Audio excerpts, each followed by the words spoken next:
Your computer is sending TikTok a message to change your username or change your bio. If we click on this network request and we look at the request URL, it goes to TikTok's API. But there's someone who is actually pretty smart. I'll give them credit. But someone figured out that there is an old version of TikTok's API. You see, with the old version of TikTok's API, what you could do is you could put in any username that you want. So you could do something like Discord, but it's going to tell you that the username is taken. But if you add just a whole bunch of spaces, again, the person that figured this out don't even know how you did it. But if you add a whole bunch of spaces and then add a random letter, according to TikTok's old API, this is a completely new username, which will allow you to save it as your username. But why? Now, I did my job and I asked around, and it turns out we have a TikTok history lesson. Yay. With TikTok back in its glory days, where you'd actually get bullied if you were on it, you could say your username to have spaces. But then TikTok pulled a Discord moment and forced people to change their usernames. There's Reddit threads from 4 years ago talking about how TikTok is forcing people to change their username. And it turns out if you do this exploit and you go to your TikTok account and you try changing the username, TikTok will give you the same pop-up telling you that you're using an old username, which means that this whole entire system, it is confirmed that it is using an old API to give you an old username. However, this happened 4 years ago, back when I still had my will to live. In between then and now, TikTok added a system that will automatically shrink your username to 24 characters and remove any spaces, which means that your TikTok account is now called Discord. And what that allows you to do is that if you go back to Discord and you go into your user settings, if you go to your connections, you can now connect your TikTok profile, which will allow you to connect your TikTok account to Discord with the username Discord, which is how people get connections like this. Now, in reality, spoofing your TikTok username to be something like Discord isn't done through TikTok's website, but instead it's done through a Python script. And this Python code uses an algorithm copied from GitHub to create Xchronos and Xgorgon headers to successfully be able to change your username with the old API. Half of you blanked out there. Basically, this script is sophisticated. Most normal people wouldn't figure it out, which means for most normal people, instead of trying to figure it out, they're just going to copy and download a program that does this for them. Now, there is a Discord server filled with people that are actually on Discord every waking hour of their life. Their dedication is impressive. That claims to give you a program that will do all this connection stuff so you can get whatever profile connection you want on your Discord account. Now, here's the thing. Since this exploit does break TikTok's terms of service, this Discord server technically breaks Discord's terms of service, and also Discord doesn't want people abusing this feature so they have weird profile connections because, again, it could be used for scamming. So chances are Discord is going to terminate the server, and I'll be blamed for it like usual. I'm coping at this point. But if the server gets terminated, what someone can do if they really want to ruin people's day is they can steal that invite link to impersonate the server and get you to download or run some malware. But even if the server doesn't get terminated, or you feel like you're getting a 100% safe TikTok connection method, I would still not use it for 3 big reasons. Now, the first reason is common sense. I've seen both this program and definitely not sketchy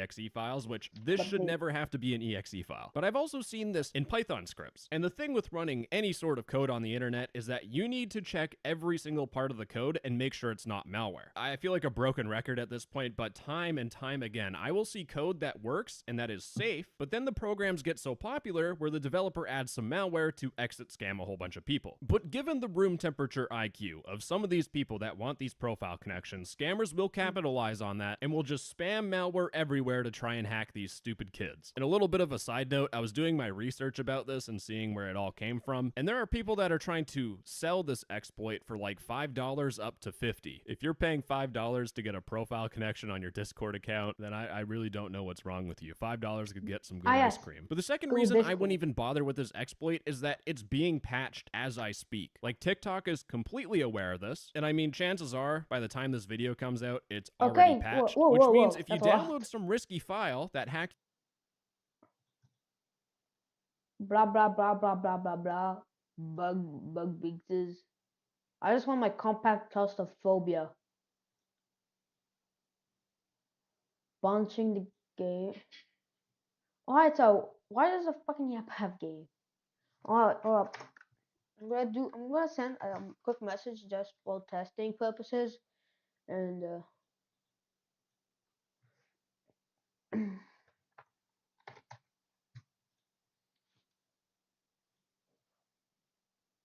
eight hours, 18 hours.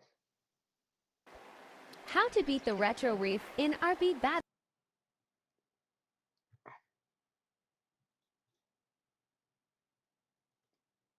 Okay.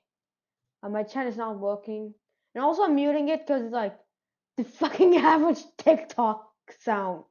It's like, go to the guys. Like, I know it's a tutorial, but please change like the thing from like thingy from like TikTok AI.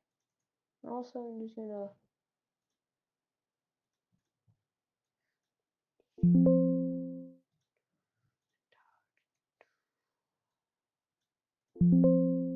I really don't know why you put the TikTok. Yeah, but please do a different one. I don't like the TikTok. Make sure to keep your battery up or else you will get sent to the lobby. I don't like the TikTok.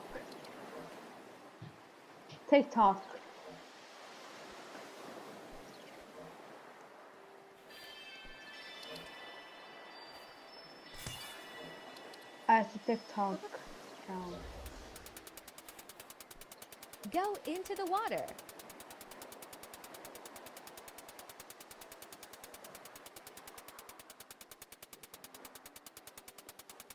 Look for sparkles. And after that, look in the claw. There might be a key card. The key card normally spawns right next to seaweed. Okay. This looks like a good one. Yeah, I got the key card. 25%. You have to go fast.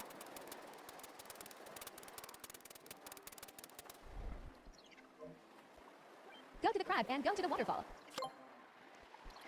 Get more energy. Go get more energy, then get safer. What? How'd you figure that out? Finally! Let's get out of here.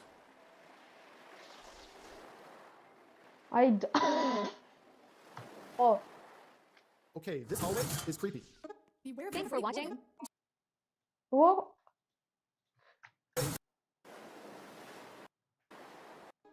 Beware of Thanks for every watching. woman. Thanks for watching. The Mario Kart series has been No. around for decades.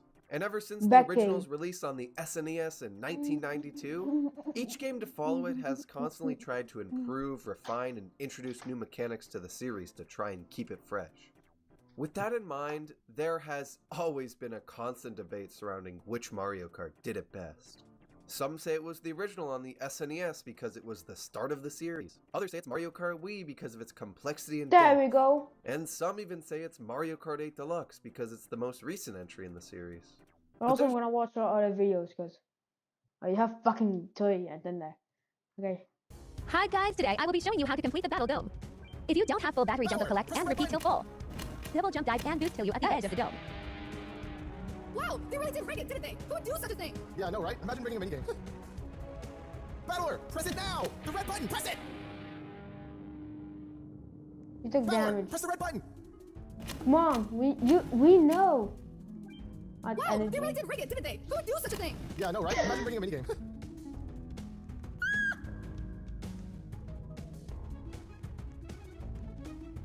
Battler, press it now! The red button, press it!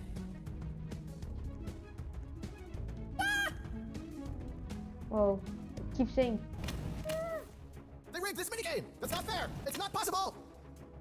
You just had enough energy. Champion battle sequence deactivated. That was close. We almost lost. Thank you for saving us. Oh, the door's closed now. Hey, I think you should press that button to open Oh the door. yeah, that button? Yeah, that one opens this You door. know, I would gladly press the red button, but I mean, we had a long day, and we're tired, so we'll just wait right here until you press it. I will show off animations.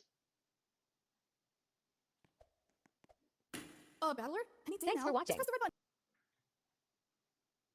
Thanks for watching.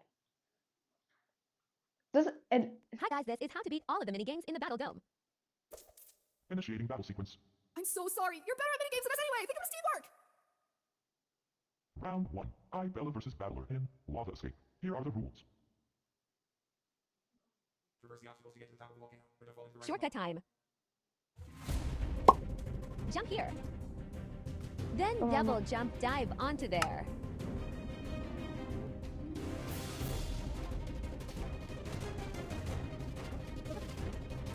Now here's a big shortcut.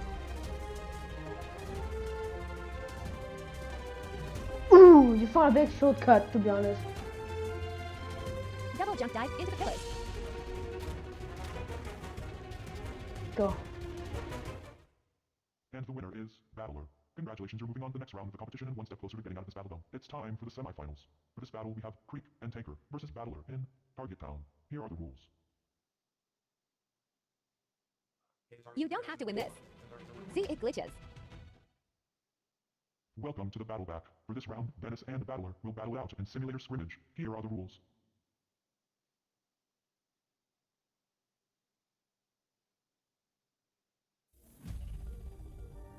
Get around 60 to get an egg once. Venice.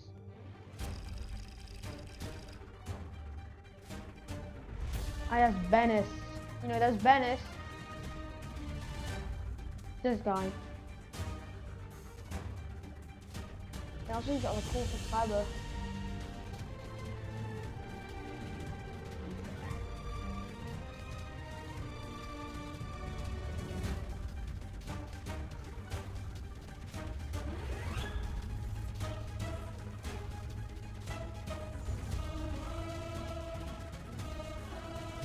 Oh no, Dennis is cheating.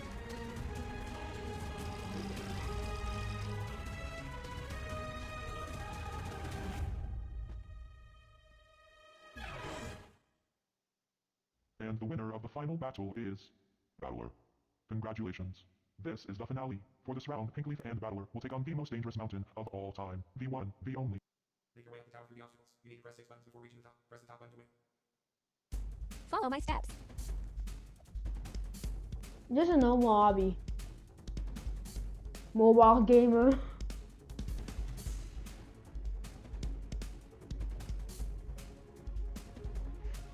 You have all the buttons. No, really, all the buttons. And then you're gonna click another one here. Boom. And he's gonna find out a way to get one singular button. You're gonna find a way to get one single button, I think.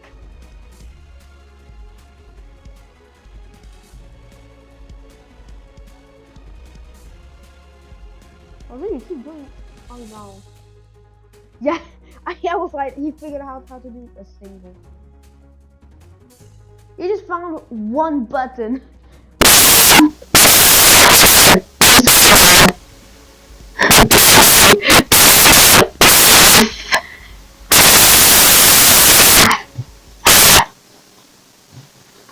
the winner of the final battle is Battler. Congratulations.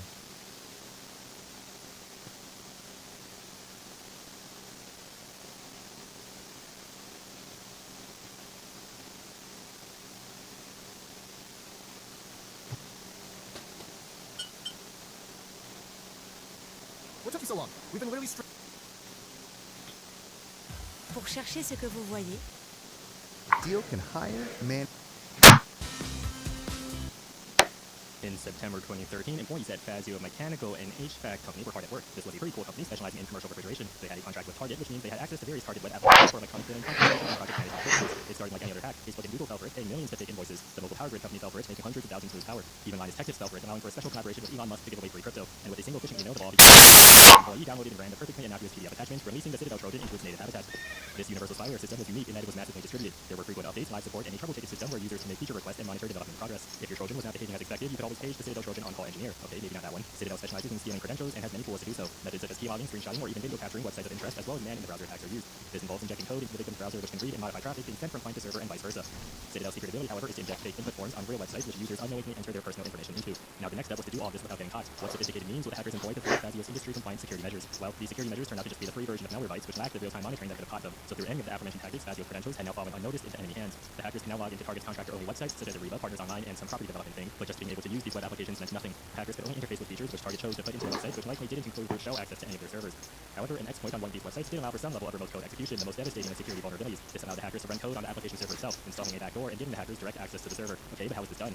If you recall from the Harvard breach a few years prior, this step was accomplished through SQL injection and a SQL server procedure, which spawns a Windows command shell and passes in a string for execution. A similar method could have been used here, but the exact details were never revealed. There are also other theories. For example, within the list of publicly disclosed hacker tools, there was a strange PHP file which stood out among all the executables. The theory is founded on the fact that one of these websites must have supported uploading documents, which is quite likely, say for contracts and invoices. Then the hackers took advantage of this to upload their malicious PHP script. After uploading the file, it could have been then executed through a local file inclusion vulnerability. Assuming the web app was also built with PHP, PHP has a feature where you can include a PHP file within another PHP file, which simply executes the code in the included file. This included file can even be specified by user input. For example, this sample website allows users to select a language which sends a request to the server with a specified language. Then the server-side code includes the PHP file of the requested language, which executes its contents. If improperly validated, the user can pass in any file path to be included and executed, which in this case could have been the suspicious PHP file uploaded through existing website functionality. Whatever the case, the initial step of getting into Target's network was the hardest part, as it took the hackers around 2 months to figure all this out. So by mid-November, the attackers had infiltrated the network and controlled this particular web server. Their end goal, however, was to reach the point-of-sale systems to steal all the credit cards. The architecture here was the typical Microsoft setup. Identity management was through Microsoft's Active Directory, which tracks objects within a company's network, such as users, computers, and printers, as well as their permissions, and organizes them into a hierarchical structure. Each user is granted a certain level of privilege to access the network resources they need, with some more privileged than others. So now privilege escalation was the name of the game, and the hackers eventually had access to highly permissive users, such as the domain administrator. How did they do this? First, many applications and systems had weak or default administrator passwords. Some servers even contained files with valid network credentials. Second, many of these systems were missing critical security patches. As a result, there were many known exploits in these applications that could be used to dump credentials. Furthermore, the protocol used by Active Directory at the time authenticated users had various weaknesses. But most surprisingly, there was very little to no network segmentation or firewall between Target's corporate and payment devices. The point-of-sale devices and cash registers within Target stores were easily reachable from the corporate network. Inside Target's network, there was nothing to stop attackers from gaining direct and complete access to every single cash register in the Target store. They were able to control limiting their access to any system or devices within stores such as point-of-sale registers and servers. Verizon security consultants hired post were able to communicate directly with cash registers and checkout rooms without compromising a identity located in a different store. Either way, this led to the breach was that Verizon was also able to crack 86% of Target's passwords for these domains in less than a week. And the hackers probably had a similar experience, as it only took them 3 days from initial entry to reach the point-of-sale systems. So scanning for IPs accessible from their starting web server, they eventually made their way across the entire network. Okay, so the hackers had access to the point-of-sale devices by already stealing their credit cards. Within these devices, scanned card data needs to pass through memory before being passed to the payment processing provider. With the correct software, the memory can be scraped for credit card data. The software in question here was Black POS, which was designed to steal credit cards on Windows-based point-of-sale machines. For around $2,000, this absolutely unsophisticated and uninteresting, but also incredibly sophisticated tool can be purchased on your local cybercrime forum. So what does it do? On infected host, the malware automatically starts up with a conspicuous name, looks for processes which encrypt the card reader, and performs the typical programs creating an attack. 10 megabyte chunks of memory are dumped from these processes and parsed for track 1 and track 2 financial card data. This was traditionally done with regex, but allegedly this target variant had a different superfast ESOS logic. Any credit card information that is found is encrypted and saved in a DLL file for obfuscation purposes. A second background thread would then periodically forward the file to a compromised internal server in the corporate network. Last May, there was a separate data exfiltration malware installed on this server to transfer the stolen data to a Russian FTP server. As a side quest, the hackers also stole a bunch of customer data from the various databases they had access to. So for the 2 weeks from late November to mid-December, the scheme ran without issues and stole in total 70 million records of non-financial customer data and 40 million credit and debit cards. By encrypting the data and performing this multi-phase data exfiltration, as well as getting really lucky, the hackers were able to circumvent Target's security systems. You see, the hackers actually hadn't circumvented the security system at all. Target's malware intrusion system FireEye had detected the exfiltration malware multiple times as the hackers were performing some rapid iteration on the software and kept updating it. However, the alert was simply too generic, so the staff thought they were false positives and ignored them. If Target took a closer look at these alerts or had malware auto removal turned on, the hackers could have been stopped at this last crucial step. It wasn't until the Department of Justice notified Target on December 12th of suspicious activity involving payment cards used at Target stores that they began an internal investigation. At this point, various third parties stepped in and had the attack under control by the 15th. This was a big hit to Target's finances, with net profit dropping 46% in Q4, as well as the obvious loss in customer trust. The CEO also stepped down shortly after, in part due to this data breach, as well as the disastrous expansion into Canada. He received a modest $61 million severance package for his services. Taking these lessons to heart, by February the next year, Target commissioned another pen test and was found to be fairly robust at detecting and blocking cyber attacks. They had invested hundreds of millions into additional security personnel in building out the cyber... Think you're It's time for me to try out my new game Builder Garage. I've never made a game before, but it looks fun and I'm sure my friends would love to play my game. Alright, time to boot it up. I gotta give my game a name. I think I'll name it Timmy's Other Cool Game. Perfect. What next? Oh, I guess I gotta connect this thing into the joystick. Cool, I can move now. Now I think I'm gonna add a jump. Congratulations, you have just been hired to join Nintendo. How did you get in my house? Hello, Timmy. We would like to offer you $5 billion. Avec Lucie Jack. This video is brought to you by Squarespace, the all-in-one platform to make a professional-looking website. It had been a long day, and I was relaxing with some video games. I've been playing Test Drive Unlimited on PlayStation 2, a nostalgia game from my childhood that I recently picked up on a whim and ended up getting hooked on. It's actually a pretty long game. The game shows you this completion percentage, and as a kid, I don't remember it ever surpassing like 11%. As an adult coming back to it, though, I was doing remarkably well, and as I passed 50% and was still enjoying playing it, I gradually decided I was going to try getting to 100. Within a week or two, I'd approached 70-something% and was making my way through another racing club when suddenly, the game froze, which was annoying, but where it froze was extremely concerning. See, the game has a convenient autosave feature, indicated by this spinning clock, and naturally it warns you against powering it off or removing the memory card while this icon is on screen. So, what should I do if the game has frozen mid-save? Usually an autosave completes after maybe 20 seconds or so, so I let it sit. In fact, I let it sit for several minutes, hoping in vain that it would either be able to finish saving in the background, or I might get lucky and it might unfreeze. Alas, eventually, I had no choice but to power it off. After rebooting and trying to load my save, this is what I got. Needless to say, this was pretty gut-wrenching after sinking so much time into the game and getting so close to the end. It seemed pretty unequivocal. The game froze mid-save, which is a recipe for data corruption.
Really?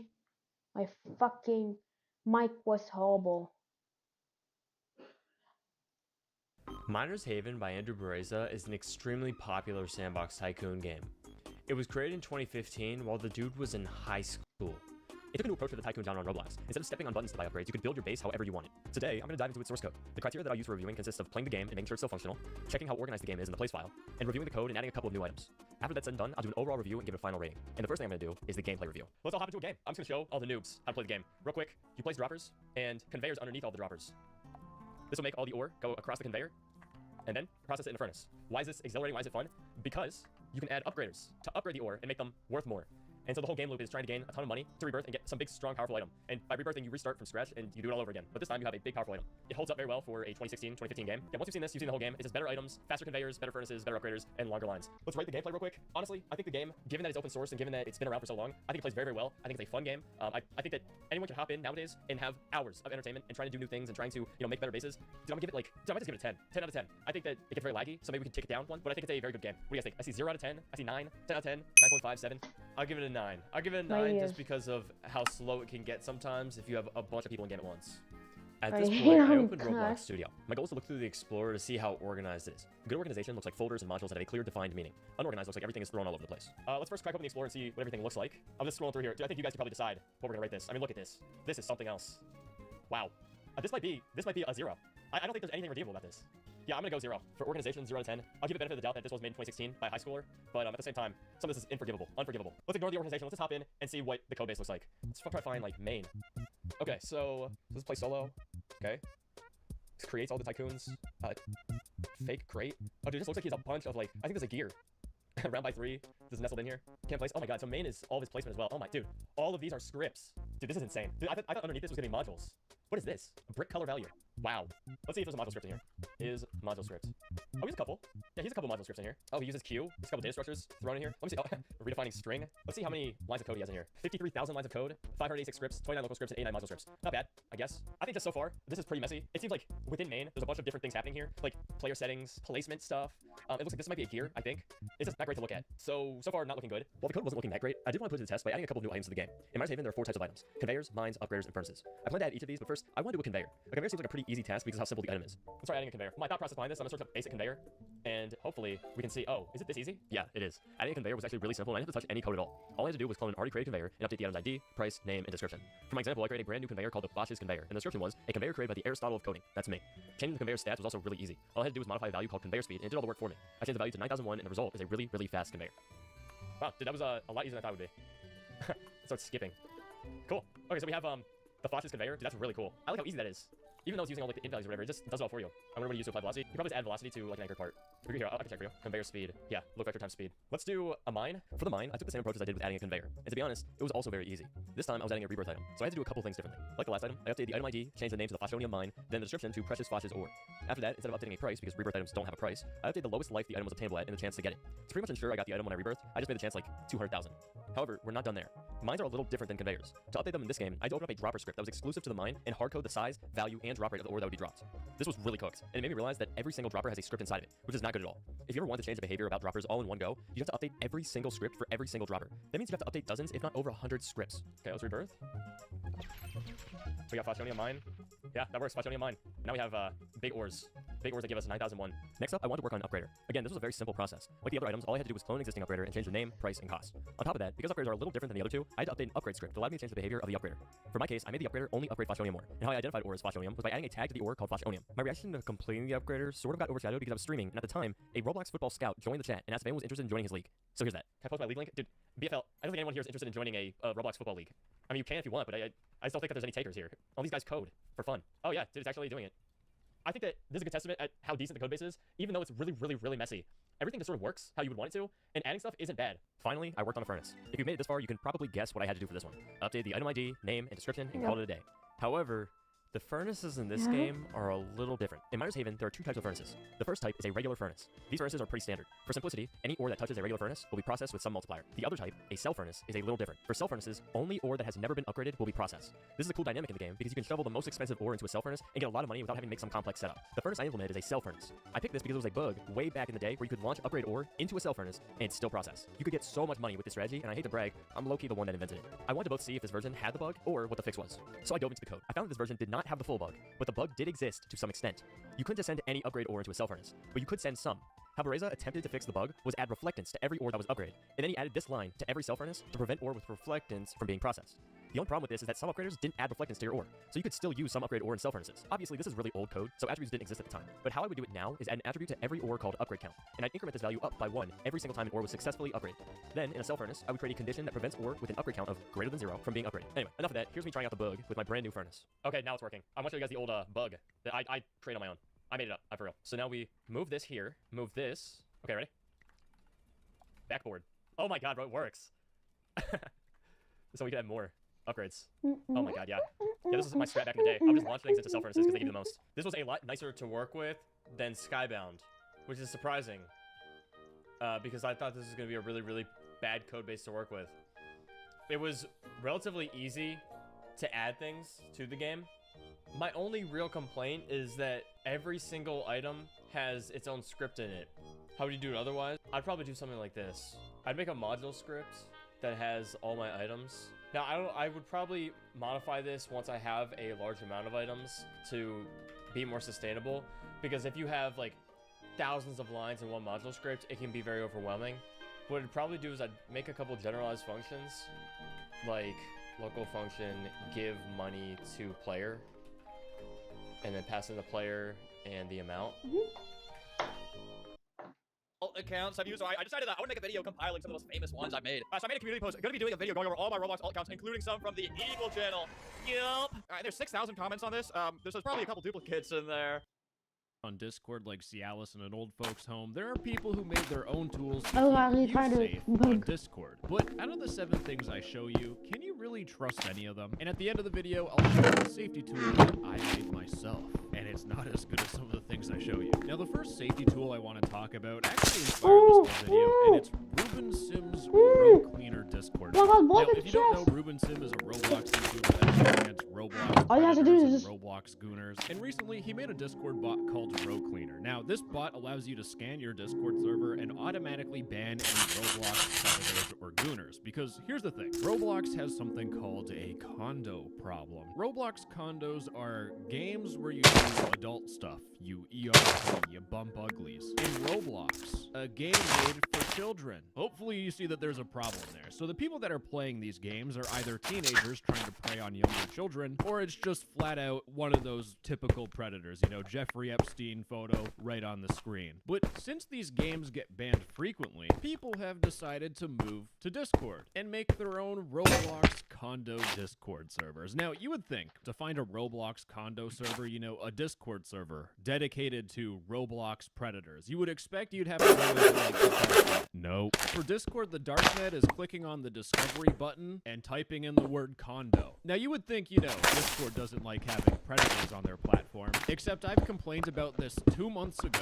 You can see I talked about Heaven condos, Roblox condos, Dynamo condos. There's predators in these servers, and oh good golly, if I go back to my page, you can see there's Heaven condos, the same Roblox condo servers, and there's Dynamo condos. Discord has done absolutely nothing. You wanna know how soul-wrenching this is? This is the easiest thing to take down, and Discord has done nothing in 2 months. It's actually impressive how little they do. But just for your information, anytime Discord says we care about child safety and they release a whole entire page talking about child safety, just remember that Discord kept in these Roblox Predator games so that they can make money off of these. You'll notice that they are boosted. People are paying Discord money to boost this server. So Discord, a company with rather make money off of these servers than actually ban predators that are preying on kids. All right, I got all my anger out. Let's get back to the row cleaner bot. So the way the row cleaner bot works is that it writes down every single person that are in those condo servers. And using the row cleaner bot, you can scan your own Discord server and see if there's any Roblox predators or Roblox gooners on your server. So I scanned mine, and you can see that this person here is in the Cons X server. This person is in a server called Roblox Condos. This person here is in a, how many are they? Oh my they're in almost every single one, it feels like. Now, just to show you how effective this bot is, my Discord server has 130,000 members. There were 918 people on my server that were Roblox gooners or predators. People that join Roblox game servers. Now, the good parts of the bot don't stop there, because it's not just exposing all these people for being Roblox gooners. There we go, I No, got in the fact, nether. the bot has a command where you can specifically ban all of the flagged accounts, and you also have the option of automatic. So, you can make a broken chest in Minecraft. In this exact version, with compact machine, if you get yours, if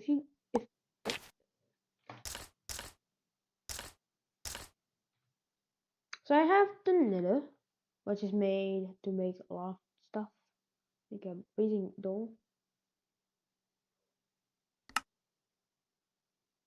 Follow and one more, and the one and the only gun powder.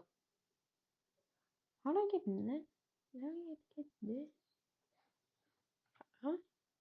How did I get this?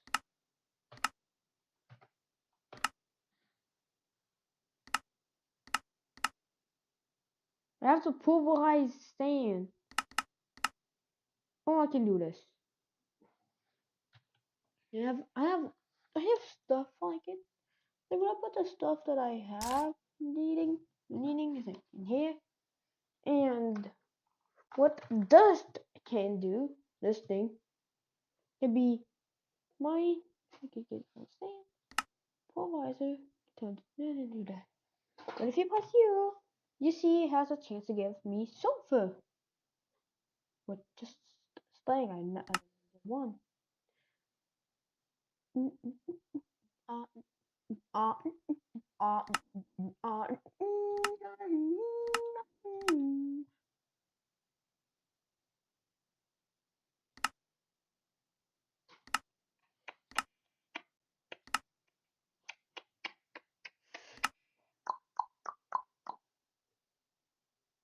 Consumes. Transform the soldier to water.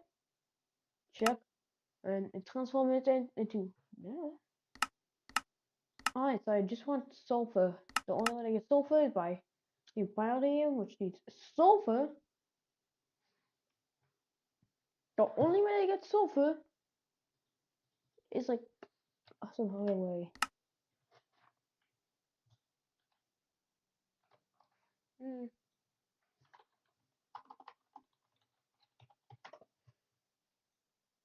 Instead of mods. Yeah, there we go, mod packs. But let me see all craft.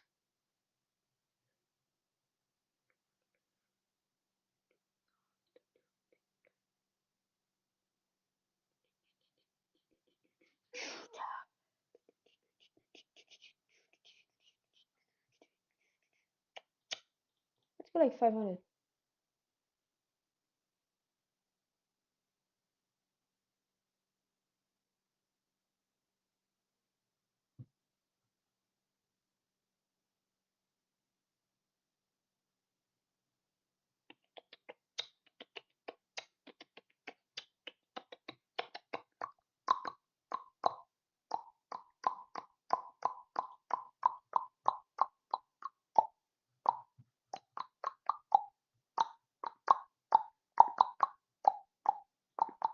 Let's go like 3. No download. Let me just install. Yeah.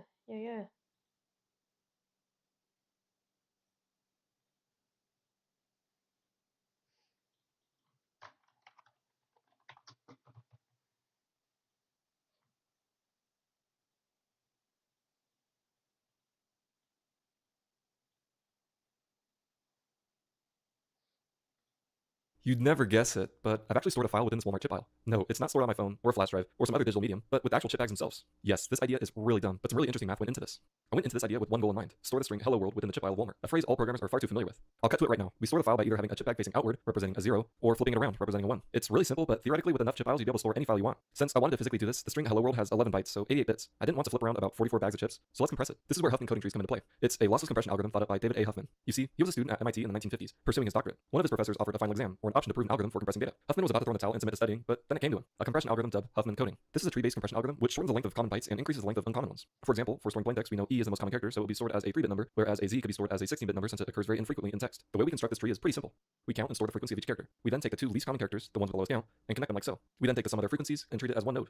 We then repeat this, making one big tree in the process. When we finish with a big tree like this that has used every character we intend to compress, we treat each edge of the tree as a 1 or a 0. Then each character is represented by the path you traverse to get to it. One extremely important aspect to note about this tree, and why it even works in the first place, is that the What if I told you I built a tiny home on the inside of this work van? Well, you probably believe me because you clicked on this video, but in real life you would have been more skeptical, and that's because it's stealthy. Now I'm doing this because one day while scrolling YouTube, I clicked on this video that led me down a rabbit hole of watching other stealth camper van videos, and logically the next step was to try it myself with no experience. The goal: build a stealthy tiny home in a normal work van. But test the goal: survive overnight in the Taco Bell parking lot. Guys, I think we're in the right spot to pick up the van. Oh yeah, real quick, I had to actually buy a van first. I went through Facebook Marketplace, and as you can see, they're pretty expensive. But this beautiful 2011 Sprinter van was more budget friendly at $7,900, so I got the keys from the seller to do a quick test drive. Yeah, unfortunately it didn't start, which was kind of important, so we didn't get this one. I drove over a couple hours away for that one, so it was disappointing, but the next day I found this beauty, a 2006 Mercedes Sprinter van listed for $7,400. It'll shift sometimes to first, and then it won't shift the second. Yeah, the transmission was slightly cooked, but at least it started, and I have a whole my negotiation skills. I think it was listed for $7,400. Yeah. Would you guys do $6,000? I'll take $6,000. Although I've never done this before, I did at least do my homework and watch countless videos and how-tos. Not gonna lie, after a while it started making me more confused, but at the very least I have a plan. Step 1, cleaning time. This is actually a very important step because remember, we're trying to camp in the Taco Bell parking lot, and I want to eat and sleep in a clean van. And let me tell you, some of these random things with 20-year-old screws and nuts in them were pretty hard to get off.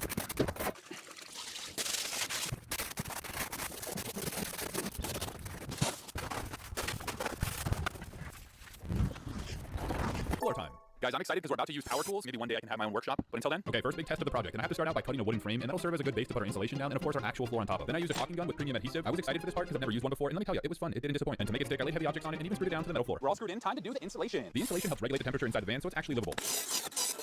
And I like the thought of not freezing so much that I also installed a layer of reflective bubble insulation. Guys, that took way longer than I thought it was going to take, and it's pretty satisfying. I feel like I can lay down in the bed of this van without getting tetanus or something. Like, I can just roll around in there if I want.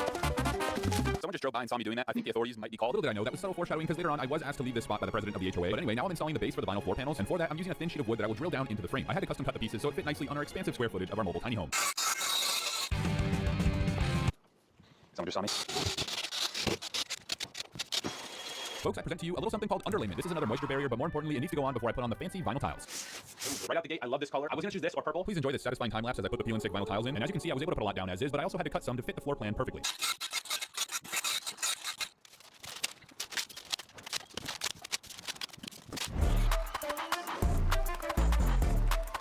That was a big step done. Now it's wall time. So first I caught this box that fell out of the sky, and inside I found what's called editing insulation. This is a peel and stick material that's supposed to help reduce rattle sounds in the van, but you tell me.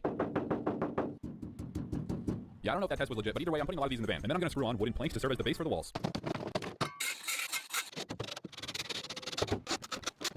Would you look at that? It's a new day and I'm putting insulation in the walls. It's so funny how this took forever when I was doing it in real life, but I can just sit here and edit it to make me finish in less than a minute. You have a permit? Oh, and towards the end of the day, my friend Josh showed up to help me put the fluffy insulation in. And his wife Maggie also showed up with some boba, which I appreciated. Comment down below if you like boba. I personally love boba. The gelatinous balls inside make it a fun drink. And yeah, this fluffy insulation is really good at getting those nooks and crannies. I'm excited for Crash Spring. Me too. Breaking news, YouTuber Hangtime, aka Michael Turk, has been asked to move his van by the president of the HOA after having it in the same spot at the neighborhood park for over a week. And to be honest, no one blames him. Guys, we're at a new location. Yeah, that's actually a true story, by the way, but thankfully a church let me use their parking lot, and that's where we are now. Anyway, I'm going light speed as I show myself insulate the rest of the van, even the ceiling, because if I don't show it, I don't want anyone thinking a full-on crew came here and built a tiny house for me. And now that it's fully insulated, I can work on the exterior of the walls by screwing the wooden slabs into the side frames.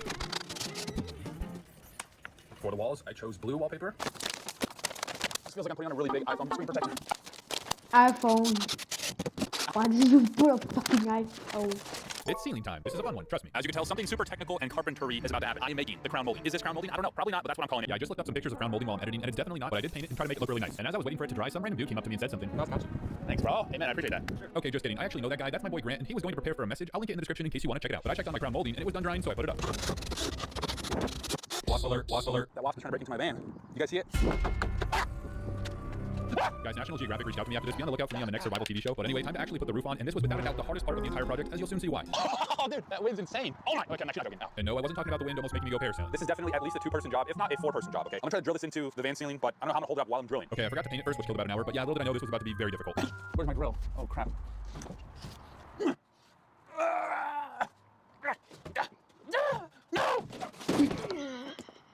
Oh, I might have gotten a little whiplash, but I'm not giving up that easy. Not the drill, where's it? Okay, the drill seems to be the hard part. Aha. Ow, my head. This really hurts. Ow, my head. I don't want to laugh or cry right now. Yeah, this definitely wasn't the best way to do this, but there was no one else around, so I didn't know what to do. Also, I had to make sure I drill the big wooden slab balancing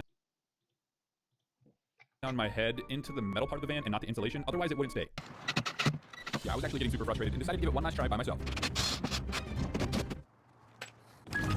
Fine, I'll admit it. I might need to phone a friend tomorrow. Did I buy donuts and kolaches for my friend who works at the church just to ask him to help me with the ceiling? Not entirely, but it did cross my mind. And then, let me get my... Okay, there we go. Well, guys, I sure am happy my boy Matt agreed to help because now it wasn't impossible, but I needed him to hold it up strong while I drove it in multiple times so the wood didn't split. Keep holding. Keep pressing. I can't do this much like my nose. Bro, grow taller. Tippy toes, dude. Come on. Imagine being set back. Burn. Feel the burn, bro. I think I need to go back further. Like right there. You do something. Come on. No! The shoulder burning workout extended only a little longer, and I think I had enough screws in to let Matt go. I hope it doesn't fall. I slapped the screw in some more, but I think you're free to go back to work. Everyone, please say good job, Matt, in the comments. He watches my videos, and I couldn't have done it without him. Okay, this part was a bold choice on my end, and quite frankly, looking back at it, I don't know why I chose to do this. So I'll give you guys a pass to roast me on this if you want, but I was kind of going for the cottage look. I don't know, but evidently I liked the way it looked after I did it. Step 4, secret opening time. How did that even happen? I should probably put on gloves for this part, so I don't have tetanus by the time this video's done. Taking that out was easy, but the rest not so much. Because remember, these are like 20-year-old screws and nuts. Come on, brother. Oh, I hate this part. They can't reach these screws. Yeah, that wasn't the right tool to cut metal, so I went and bought this, hoping it can do better. Unfortunately, that didn't work very well for me either, so I was just gonna have to get out these stubborn screws one way or the other. Screw stripped. The problem now is whatever genius installed this made it so that the screwdriver doesn't fit because this part is jutting out, this metal part, so I can't even get a proper angle to unscrew it. So I might just have to barbarically rip it down. You beat me. After vacuuming and sealing the crack with aluminum tape, I found something pretty cool. Guys, look what I found while I was vacuuming. I mean, this is good to have in a tiny home, but I feel like we should make sure it works, you know? I don't know. That was exactly as fun as I thought it would be. Anyway, now I'm putting up some curtains as a simple solution to privacy, and for the back ones, I made sure to add a rod for a more homey touch.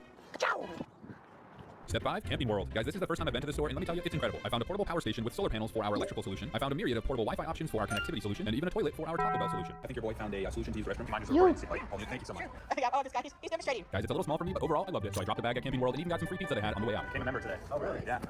Thank you. No, seriously, I actually got a membership at Camping World at the checkout. I think this is the day I officially became a dad. But in other news, when I got back to the van, I discovered I had a big problem. The problem is the bed couch I got isn't tall enough to fit over real well. But don't fret, I put those dad handyman skills to use and figured out a solution. The solution is to make 4 thick wooden blocks that will elevate the legs of the couch. They'll also serve the purpose of holding the couch in place so it doesn't move around when I drive. To secure them in the floor, I used 5-inch nails and even liquid nails underneath the blocks. Yeah. Nice. Step 6, decoration time. This step was amazing. Before we start decorating like our lives depend on it, I thought it'd be smart to charge the power station.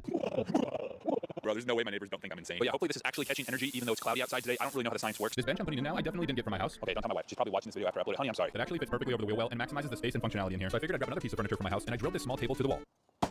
Now this toilet, I just had to make sure I knew how to use, and then I put it in the front between the seats. But we might use it later. Hey, check it out, some slide-out drawers. I'm gonna put clothes and bedding in there, but right now I wanted to install just a few of the lights. We need good entertainment in here. I can finally go camping. What's that? Did someone order a stock mini fridge? Now the rest of the things I'll show you during the all-nighter, but I did want to show you that I actually folded all these clothes without my wife's help, and it fit nicely right under the couch bed alongside our bedding. My first actually questionable purchase. Wait, are you repeating me? Never mind, this is sick.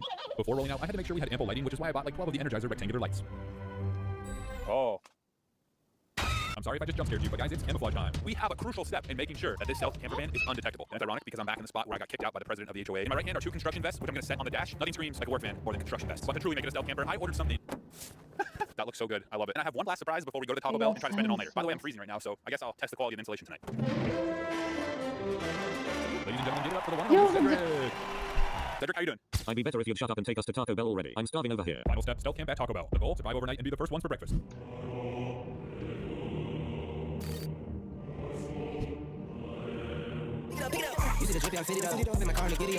We are currently stealth camping. Well, actually, Cedric is because he's the only one in there. Although I gotta be honest, part of me is wondering if the hang time plumbing with the dog's face is making this stick out even more than just a regular white cargo van. But too late now, we're rolling with it. Well, we're not rolling through the drive-thru to get food because we're too tall, so we're going in. And while I go in, should I set up a hidden camera to watch Cedric? All right, you stay here, little buddy. Okay, Cedric set cam. up that running camera. I can't believe we're gonna be here until morning. My go-to order is a cheesy gordita crunch. I was a bit ambitious there. Also a bean burrito, a steak quesadilla, and enough hot sauce to hurt you. City. Like my dad always said, a life without goals is futile, and a video without goals is futile too. Goal number 1, eat this entire bag of Taco Bell. It's actually a pretty good goal, honestly. I got a lot. If I accomplish that goal, I think we're gonna have the goal of using the toilet too. Goal number 2, my younger audience will like this one. Get a Vic Royale in Fortnite in the camper van. And goal number 3 is so serious I had to stand up for it. Don't die or get arrested.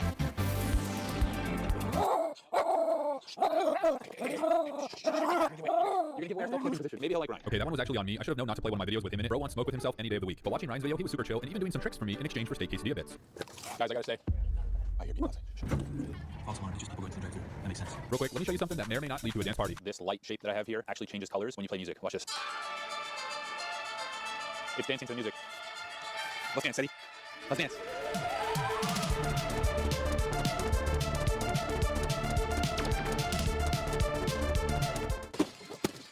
Okay, dance party is temporarily done because I almost broke my camera. Guys, while I was eating Joyride and contemplating life, I couldn't believe what happened next. What the frick was that, guys? I'm not joking. I'm glad I'm recording. Cedric, who was that? Nah, bro. There's actually someone banging on the... Now, yes, but I was wrong. Guys, it's not... Guys, it's not Josh, but it is the only other person I invited, my brother Ben. I'm honestly surprised he showed up, but I did know it had to be one of them, and if it wasn't, I definitely would have been screwed. But on to goal number 2, get a victory royale in Fortnite.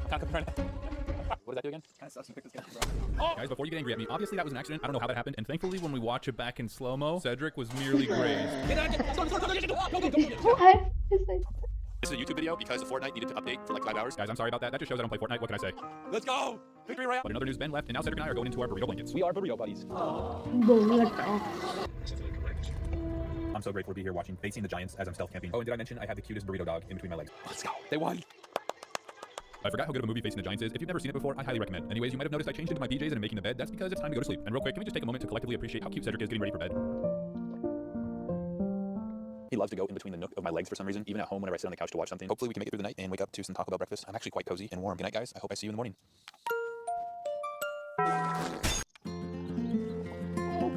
I already stood up to turn on my camera, but guys, check out what it looks like outside. Please no one be standing there.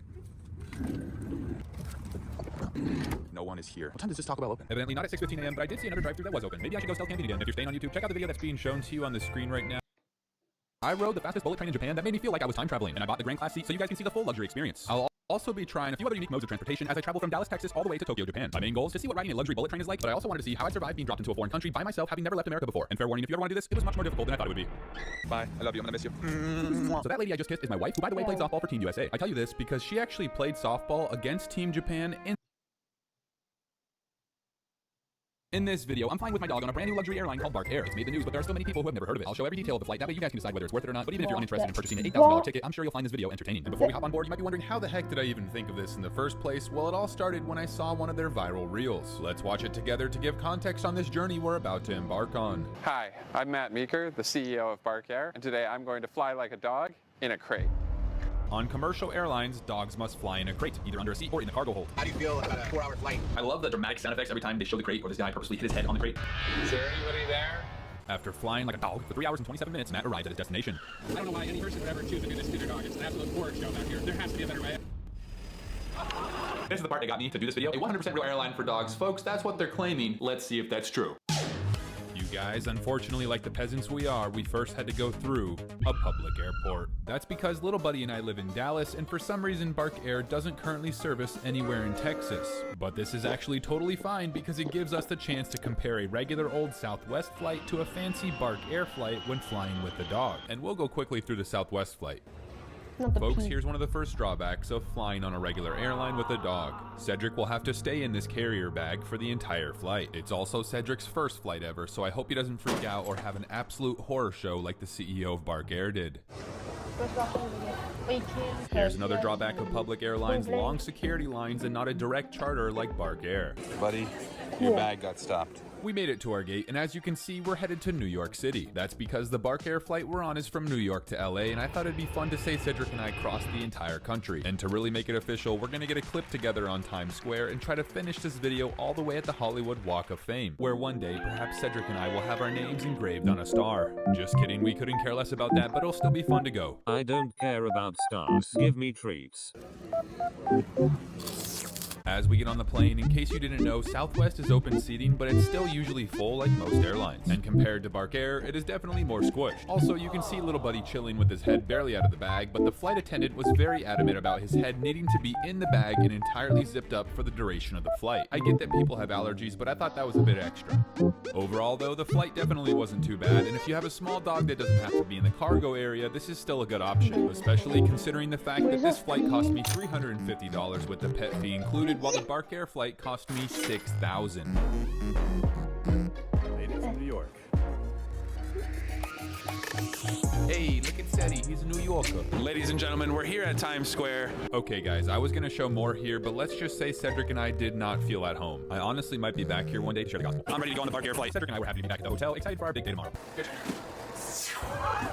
Oh my, are you okay? I believe I can fly.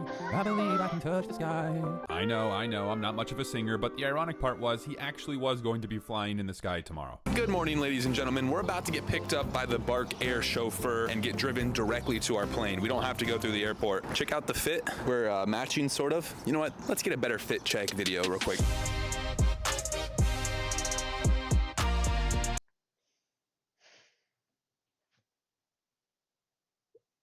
MCF.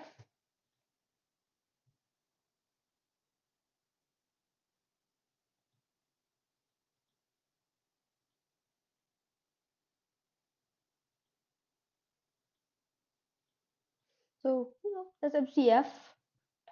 Suppose Windows, macOS 11, and GNB.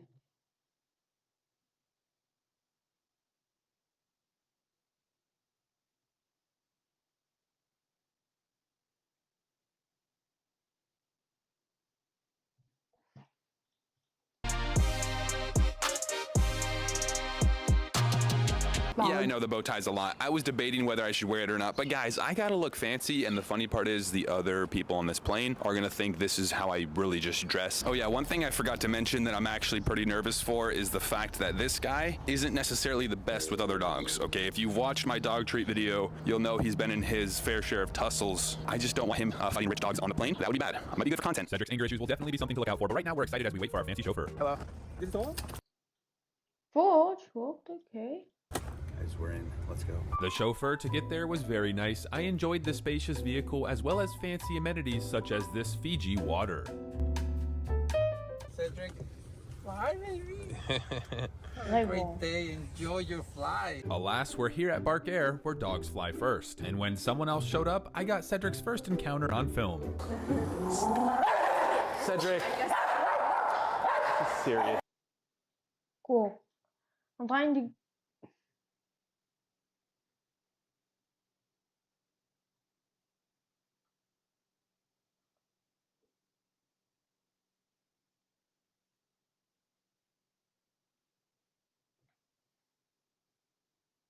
Yes.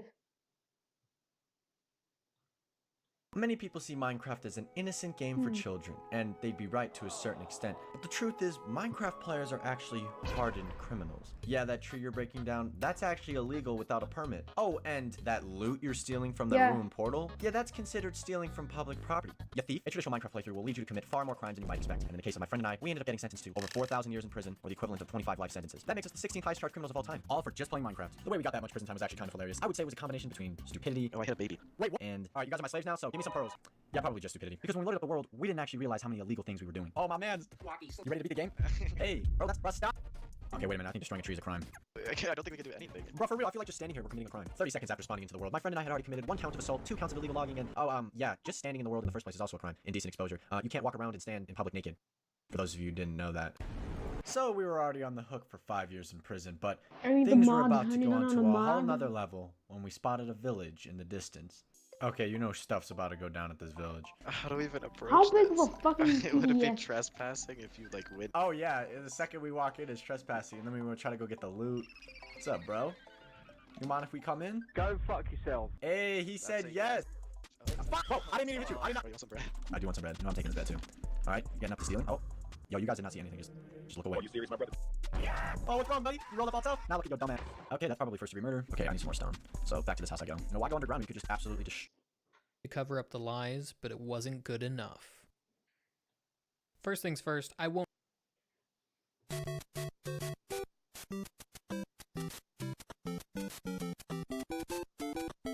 Yeah.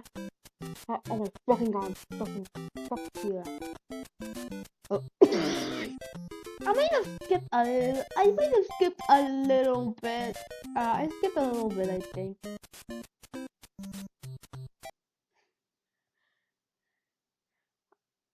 I think that's good.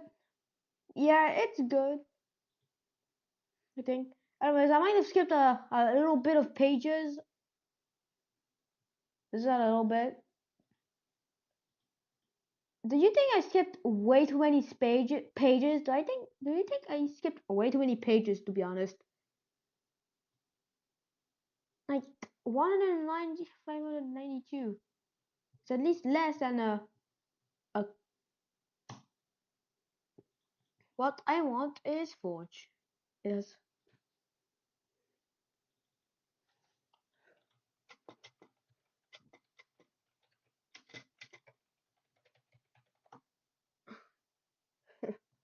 How to make Minecraft videos for YouTube free.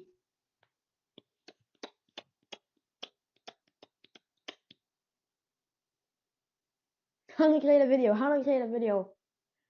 4K super stupid 64.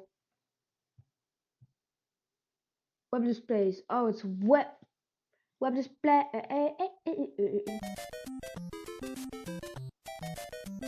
Give me the web display.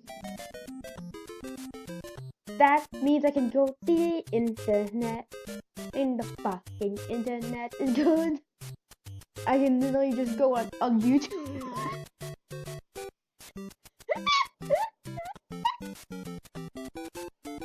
Ow. Super Mario's 5. Alright, I put some mods and I'm going for a new thing. All of create. I don't care, just get me to create. But that's like a lot. What's I have to?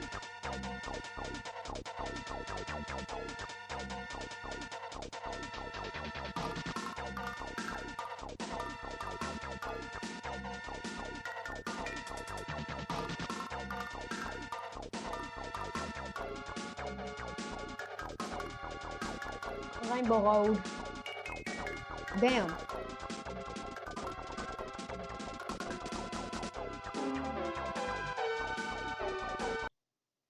I'm staying at the nicest hotels across America that also offer very special services for your dog. Cedric and I will give honest reviews of each hotel. And then you can use your dog on those guys. In Dallas, Texas. Cost per night, roughly $1,500.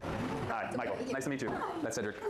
Oh, real quick, I forgot to mention, I found all the hotels in this video from this article that highlighted the most luxurious pet-friendly hotels. And what's cool is each hotel has one super unique amenity that makes it distinct from the rest. I'll test all of these, and for the Hotel Swixen, that's pet-friendly Bluetooth headphones. But before the headphones, we were given some treats and escorted to our room. Welcome to the Hotel Swixen. We're about to do a room tour. We definitely weren't already in here. Upon entering the room, you're met with a nice bowl picture to the right, a guy with a camera to the left, some yummy snacks at the bar, definitely eating those later, 2 lounging chairs, a custom note you can pause and read if you'd like, along with cute dog bone-shaped napkins. Yeah, the room tour's going good, I know, but I'm appalled at what I just found. I just checked in, as you guys saw. Check out the view we get of Dallas. Over here, you can even see the Dallas Bridge, which Cedric was already having fun looking at. Oh yeah, You Crystal put that bandana balls. on him when we got to the room, and it looks cute, but he hates wearing stuff. I mean, look at that pitiful look on his face. This isn't funny. I will get you back.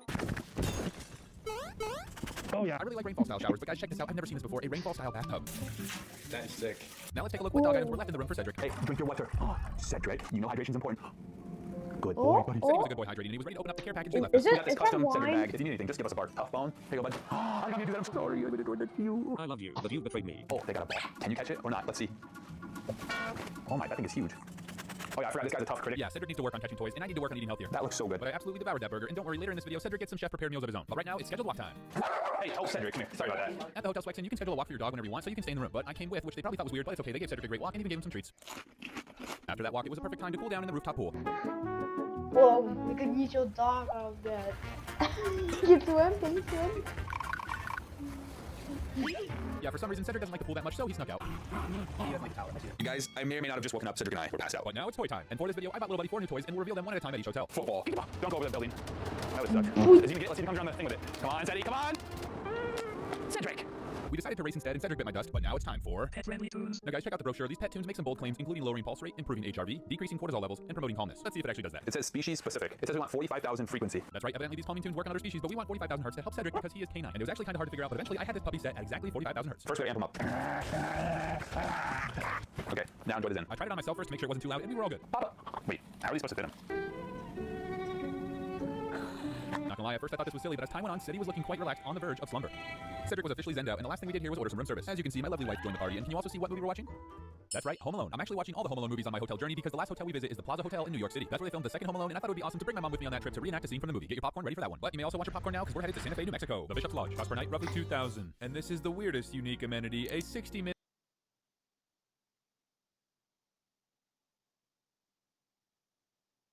There's already a mini map. Bruh. My mouth packs. All of the create does is build machines and build machines and build. I could even say it's swag. It's swag. Look at these guys. I'm gonna put it in a bucket. Yeah. I could even say it's swag.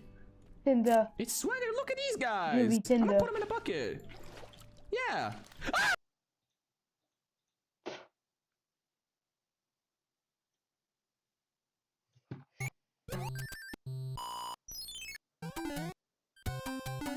Oh my god! Mario! Why are you holding back? Okay.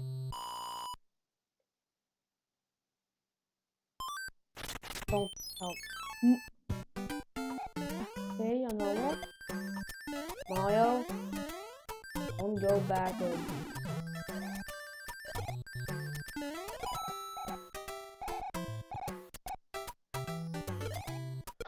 What the fuck is that set up?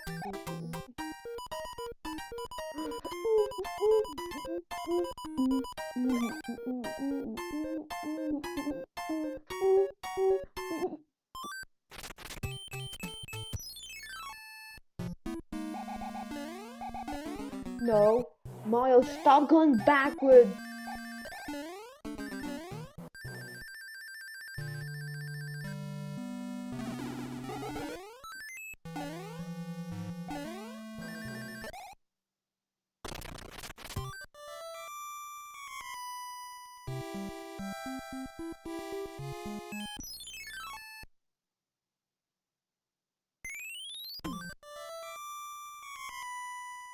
You go down and you go back.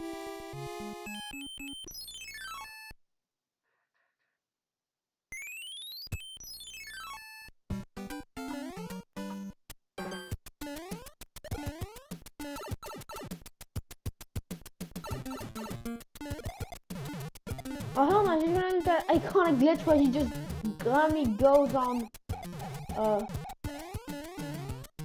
hell no, he's gonna go and he's gonna go to hell pretty much. He's gonna go to hell.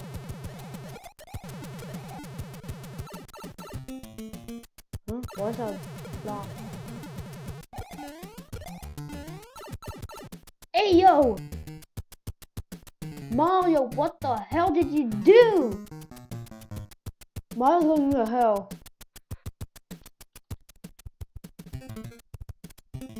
Mario, you're going to freaking hell. You alive? Oh my god, Mario! What?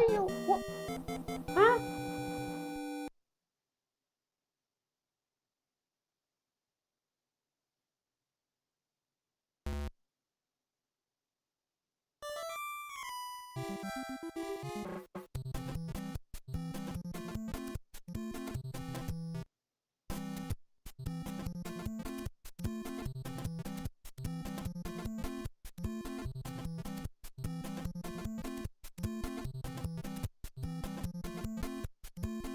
Whoa, whoa, whoa.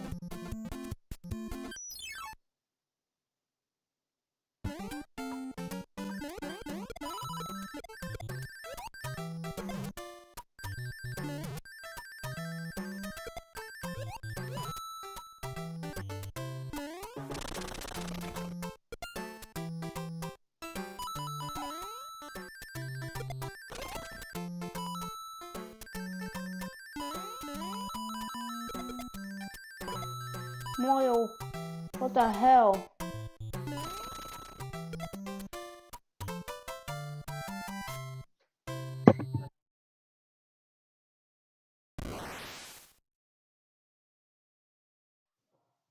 Alright, let me just map. So there's better end map. Better map.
You know, I already watched that.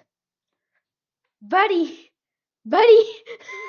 It's saved! It's saved to my fucking chat! You can't, if you delete it, nothing happens. It's just stuck here. And if you delete it before, oh, I have a controller on a bomb, which is I think is like toaster.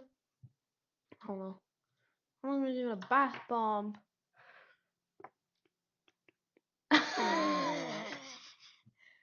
Good luck removing that. I can't even do that. But just enough bleeding. Hey, yo. No chat report. Remove the chat report. yeah, you just post like a short stuff. Stinky.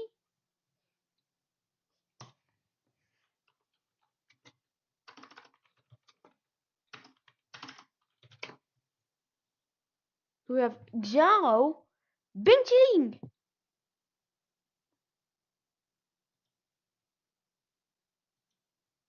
Minimap. So we have Zhao.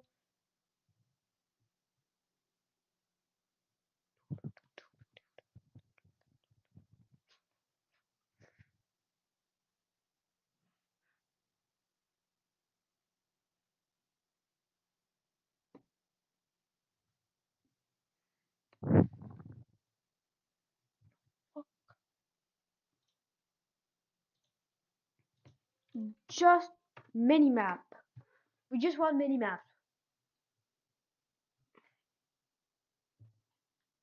I think.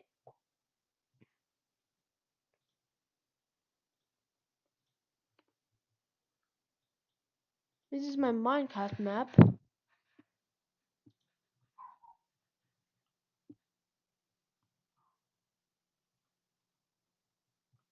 Has everything.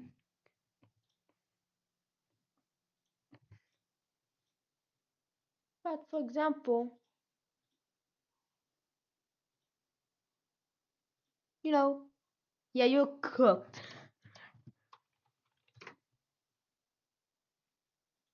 You're cooked.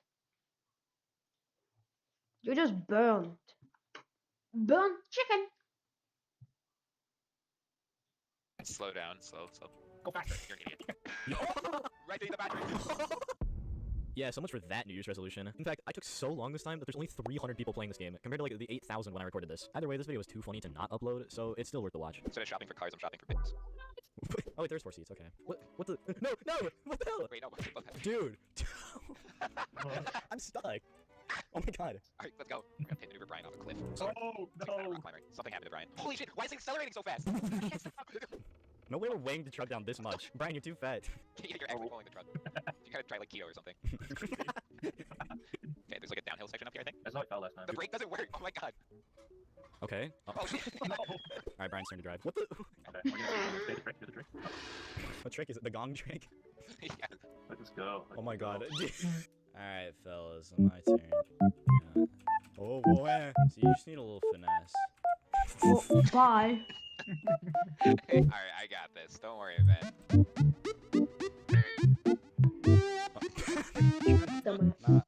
Certain replicas in the West function as intermediate primaries, or in other words, a replica can have replicas which can have more replicas. This may seem dumb and overcomplicated, but there are a few advantages here. In terms of cost, a single replication layer means a lot of cross data center traffic, which is very expensive. With an intermediate primary, the cross data center hop is only performed once. We also reduce mode on the primary as it only replicates to its direct descendants. It has a homegrown tool to manage all of this called orchestrator, which comes.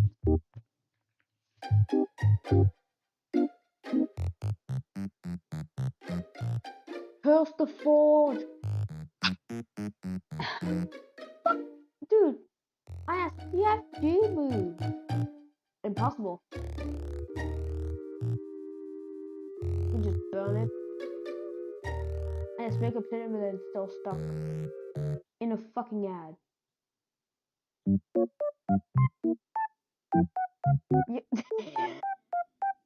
You put the next. You don't repeat that.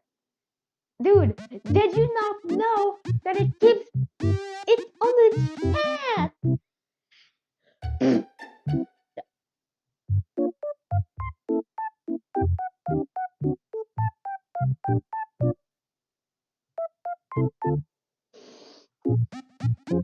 You just one man.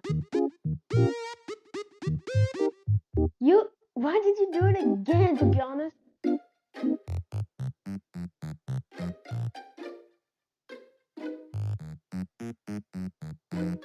Like, hey, you keep doing that. Yeah.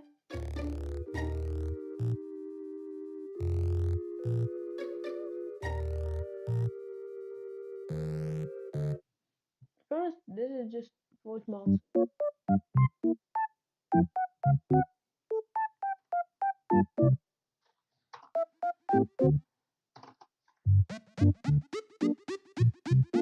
Oh no, I guess I'm gonna go. I'm a.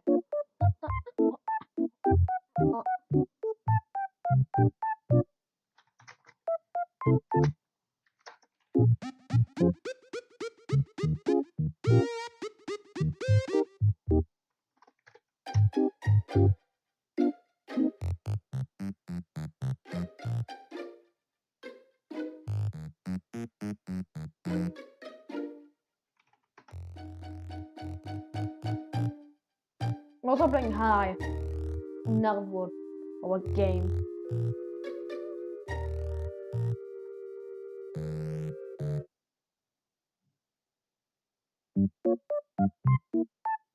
Root underscore entity underscore number underscore provider underscore type. Loot underscore item underscore stack underscore number.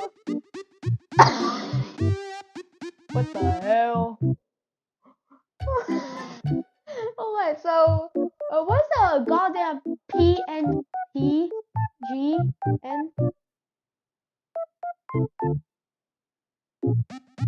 It's not been okay.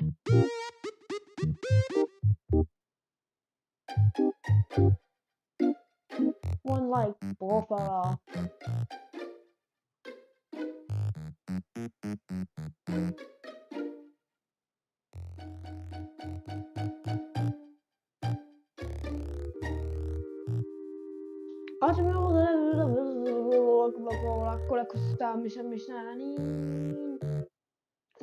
What is a lean? Lean.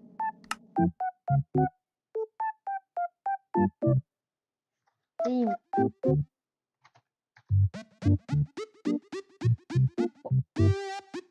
It's a draw. It's bad. It's a horrible sentence. Wait.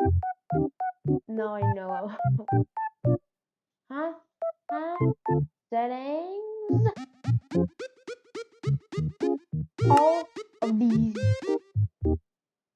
settings.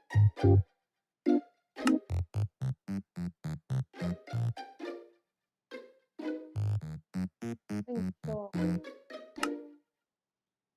Don't you see Minecraft?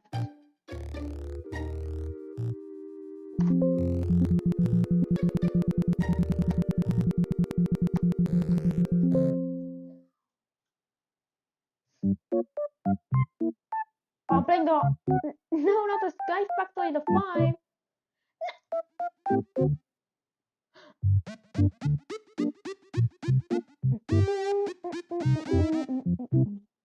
Create.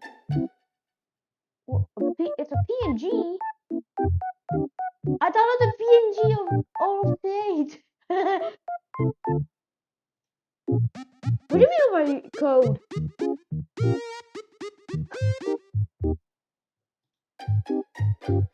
Settings. General.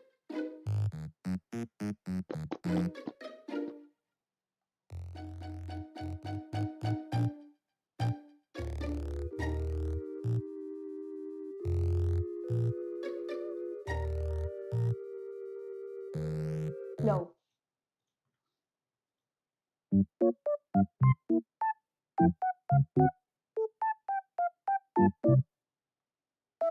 It says show all instances. So, if all of us do the all clients, you turn on so you turn on.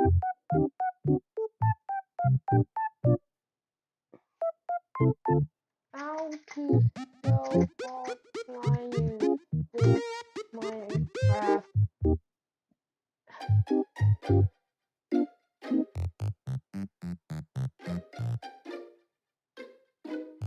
Run to Minecraft. I can run 2 my classes in one BZ.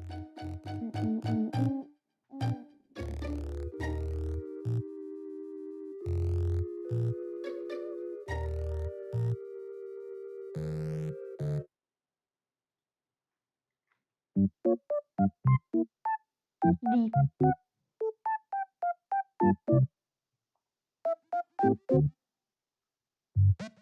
Warning!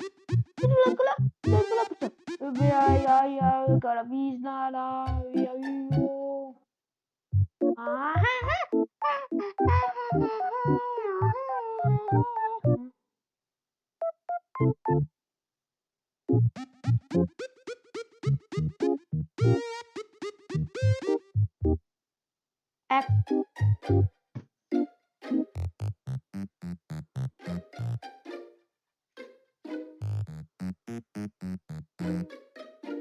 Cool. Java Edition installation, then let's see, let's just go. Hold up, I'm gonna play all off.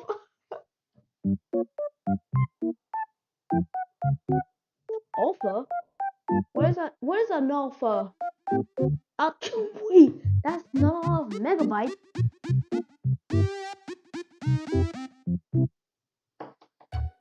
Here's Minecraft. You can build. I have to use the WASD, which I'm not used to.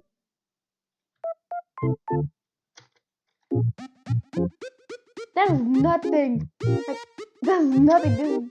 This is the good old fashioned Minecraft.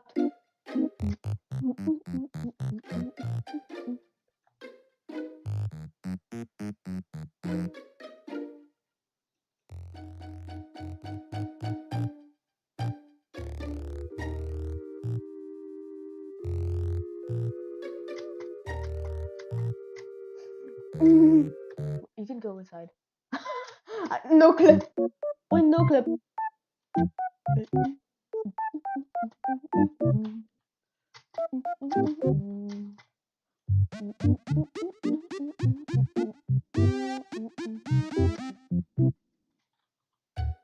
Here's real Minecraft that game.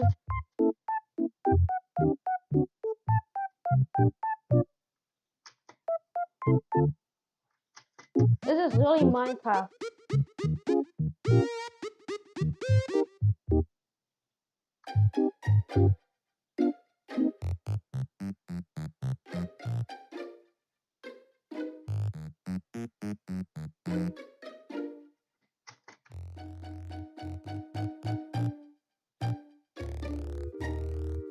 Who thought this was a good Minecraft like start?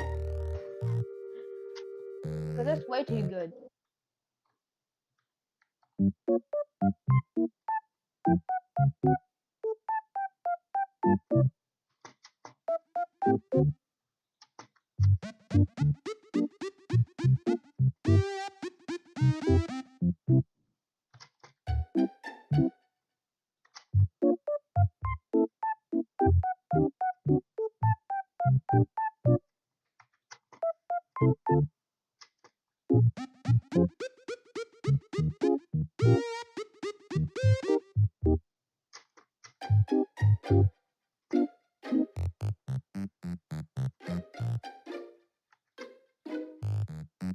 I'm playing the first time. There's not even a single multiplayer. Look, there's no multiplayer in this to just build stuff. Oh yeah, also it's Minecraft. It's Minecraft, and let's just say that it's like the earliest Minecraft that you could play in the launcher. To be honest, Pretty confused. It has the WASD, but I use a French keyboard, so it's just weird. So I had to put somewhere.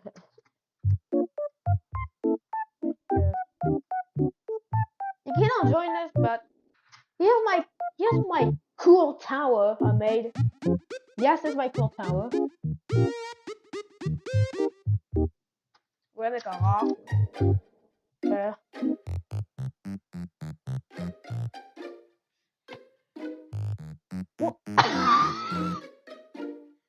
I just left the game without knowing, because I just launched. I just pressed escape. And what happened? Minecraft.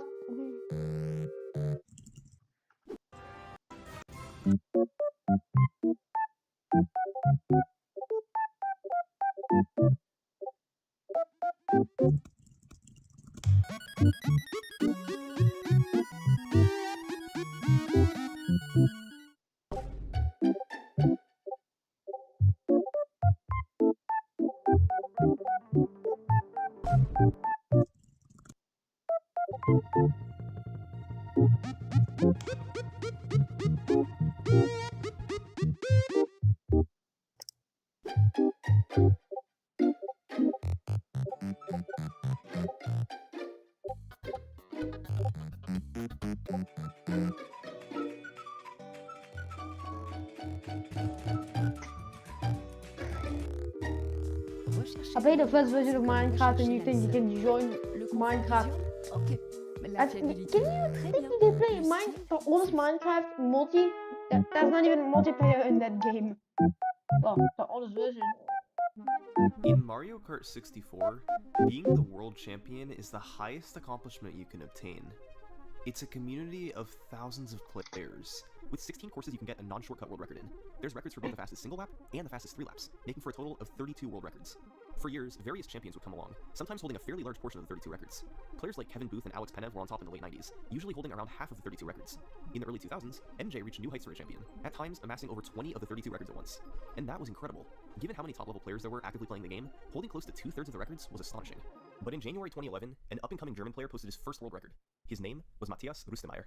2 years later, he would become the non-shortcut champion, holding 12 out of 32 possible records. But as the months passed, it quickly became clear that Matthias' reign as a champion was going to be different from any that came before him. By October 2013, Matthias had extended his lead to 20 out of 32 records. A week later, he was at 24. By November, he hit 26. And at that point, he spelled it out. He was going to go for 32 out of 32 possible world records. That had never been done before. Nobody had even been close before, and it would be an embarrassment to the rest of the community if he actually pulled it off. So, the other players formed an alliance. It was made up of the last few players clinging on to non-shortcut records, and some other top-level contenders. Their goal was simple: stop Matthias from achieving 32 out of 32. Only problem was, the man they were trying to stop was perhaps the greatest Mario Kart 64 player of all time. And what happened over the following years, nobody could have predicted. This was their quest to stop Matthias.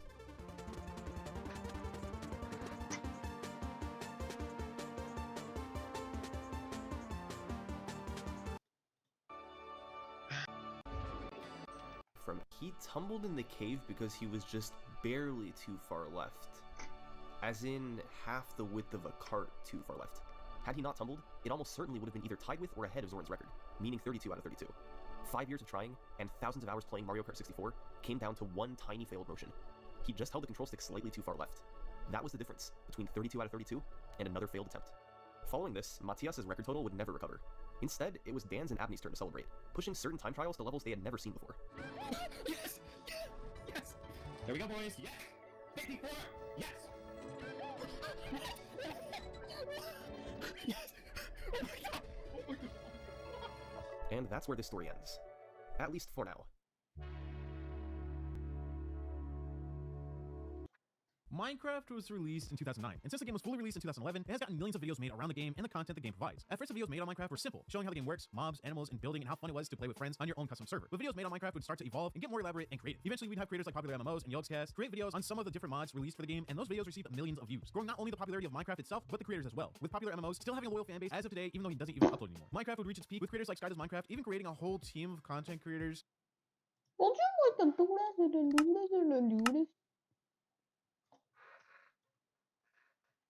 I'll just sweat.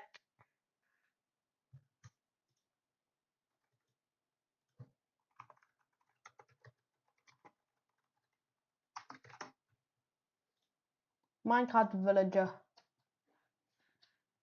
Dumbass look again. I added villager cities to Minecraft. Let's explore and see what's inside. Bro, no way. Those glasses are so cool. Where can I get one? I got them from Ligma. Oh, where's Ligma? That's his problem. Oh, this must be where he got the glasses from. Hey, could I have a pair of those emerald glasses? They look so cool. Sure. I'll just take 1 million emeralds. Oh, what if I don't have any money? Oh, that's okay. Security. Security? What are you talking about? Oh, what the heck? All right, fine. I'll be back with 1 million emeralds. All right, how do I make money? If you want to make money, you should go to Emerald Square. What's Emerald Square? Oh my god, this place is amazing. There's gotta be a way to make money here. I know how you can make some money. Oh, really? How?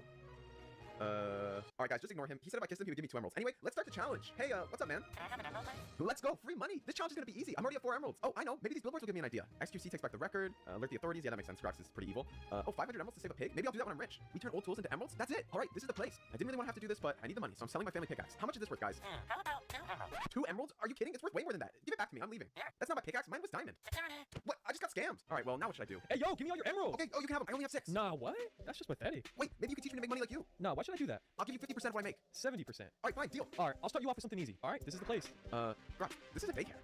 Give me the money. I'm not playing. Give me your emeralds. Grax, they're just oh, let's go. They actually have money. Okay, we're at the next stop. There's no one even around to steal. What are we doing here? Alright, Cal, what's up then? Give me your emeralds. I'm not playing with you right now. Grax, that's a cow. What did you think was gonna happen? They can't even hold items. What are you? Wait, what? Oh, what were you saying? Wait, Grax, this is a blacksmith. Let's rob this guy. Oh, let's go, Grax. He was rich. This is great. What are you doing? Are you guys stealing from me? This is why we hate players. Get down to the bird. Oh, now what's up? Okay. Yeah, well, give us all your emeralds. Here's all my emeralds. Oh, let's go. Nah, you know what? Give me every item in your inventory. Okay, here you go. Dude, we're making so much money. I think you're ready for something bigger. Okay, sure. Alright, this is an upscale Roblox restaurant where you can pay for things like upstairs dining, one-time use for 60 Robux to just eat up there one time. People are willing to wait in long lines to be seated and receive their virtual food. Perfect. Where would you like to sit? We have Robux choices. Fabulous Italiano. But if you know the method, you can get in here for a fraction of the cost, if not nothing. I'm gonna be abusing glitches today. Man, I can start working here too. It's an official training in 40 minutes. If I'm not banned by then, I might try to get a job. Is that Italian? All right, here's the host/hostess. Oh my god, I hope you get blur out the disease that she's wishing on these people. Jesus. Hello, hostess. Whoa! Wow, you really... The dress code here is pretty relaxed, it seems. You got your hostesses out. All right, let's head to the restaurant. You know, I don't want to, like, completely blow the lid off this glitch I'm doing, but it's been around for so long, I doubt... I'm gonna start with a strong one. Alright. Harambe Cheeto. Oh man, is that $100,000. I have to see that. It looks like Harambe. Dude, Why? that's actually kind of funny you say that because I think he died today 8 years ago. Oh no! No way! No way! I'm not kidding. Look it up. Look it up. When did Harambe die? Oh my god! He's dead. Drake P. Drake P. Whoa! Why? Okay, why is it Scrabble Junior? One set. That's just like a white background, so you can see the Drake P. Oh, I see. Yeah. Okay. I like how it's Don't you remember that is P. It's created PSA time. It's created or even move game walking to Food and Foo by Goliath. $5. What a steal! Only That's a steal at $5. You want $5. another steal for $5? Another steal for yeah. $5? Let's play the Jello game. The Jello Jiggler. Jiggler slap? What? I got one. I got some Barack Obama art. Oh, over $950. The banana. That would go really well with my haunted monkey Charlotte. Very active. He's very active. I love Charlotte. He's so actually. active. But hey, if you're ever feeling lonely, you can always buy this girlfriend for $70,000. For 70,000 quid. Wait. The girlfriend's gonna need some company, so you're gonna have to get her some mac and cheese plus that family. Wait, what? That is actually that's a bid. That's a bid. Someone was like, yeah, I put this up for auction. What you do with your mac and cheese and girlfriend is an Egyptian dictator. A used Egyptian dictator. Okay, you have to think about it this way. You got to think about the economy of scale here. If the girlfriend's $70,200 and the Egyptian dictator is $4, you have to like split the difference, right? Yeah. What you need is an Egyptian dictator girlfriend. True. So give him Yeah, the best of both worlds. But you're gonna need somewhere to keep her, right? So may I offer the entire state of Oklahoma? Use $30. No, that's too much. That's too much. That's too much. The little $5, take it or leave it. Is there free? Oh, there's free shipping. Thank God. Okay. With your new girlfriend in the lovely state of Oklahoma, you guys want to build a family together, right? Yeah. But here's an issue: you don't have a child, so what do? You go on eBay, and there's a baby for Oh. sale. Why is it For parts or not working? Quantity? Okay. I mean, there's multiple. Anyways, guys, I found this interesting thing when I was looking up the weird eBay listings. This is 14 bizarre eBay listings. The whole country of New Zealand. Oh, dude, I would buy that. Yeah. You got a much different approach than I Yeah, did. but to New Zealand. What the Rare fuck? Brick City, Brick Pity enthusiast Mr. T. This is so awesome, but this is not worth $2,300. What? Possibly Wait, make a hold crank 90s on that. Dude, cranking Cool, 90s on the steampunk keyboard, USB brass polystone. Unique. Radio settings. It has both of this. Cool. I have 2 mods, J.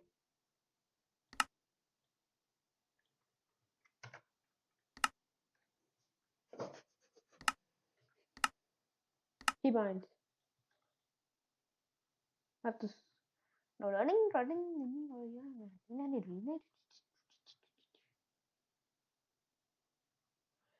Yeah. No.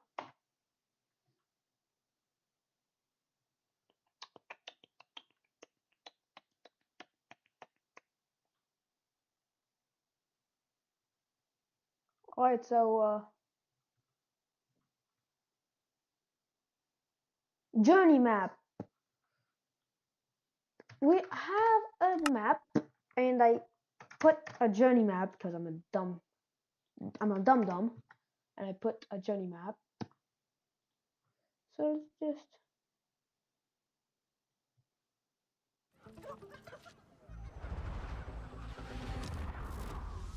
Backlit, fixed it, snap it, real quick.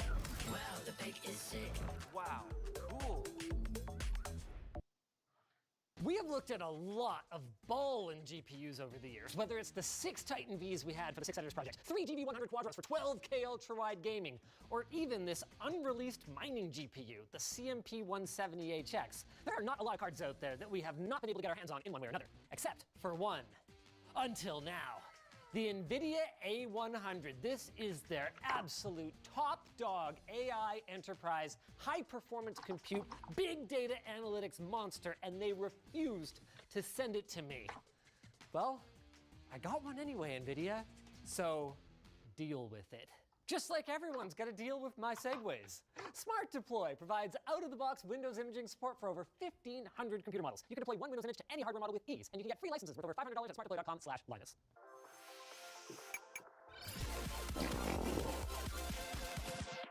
Venus baked. To get one of these, and Can I bake the GPU in sodium hydroxide?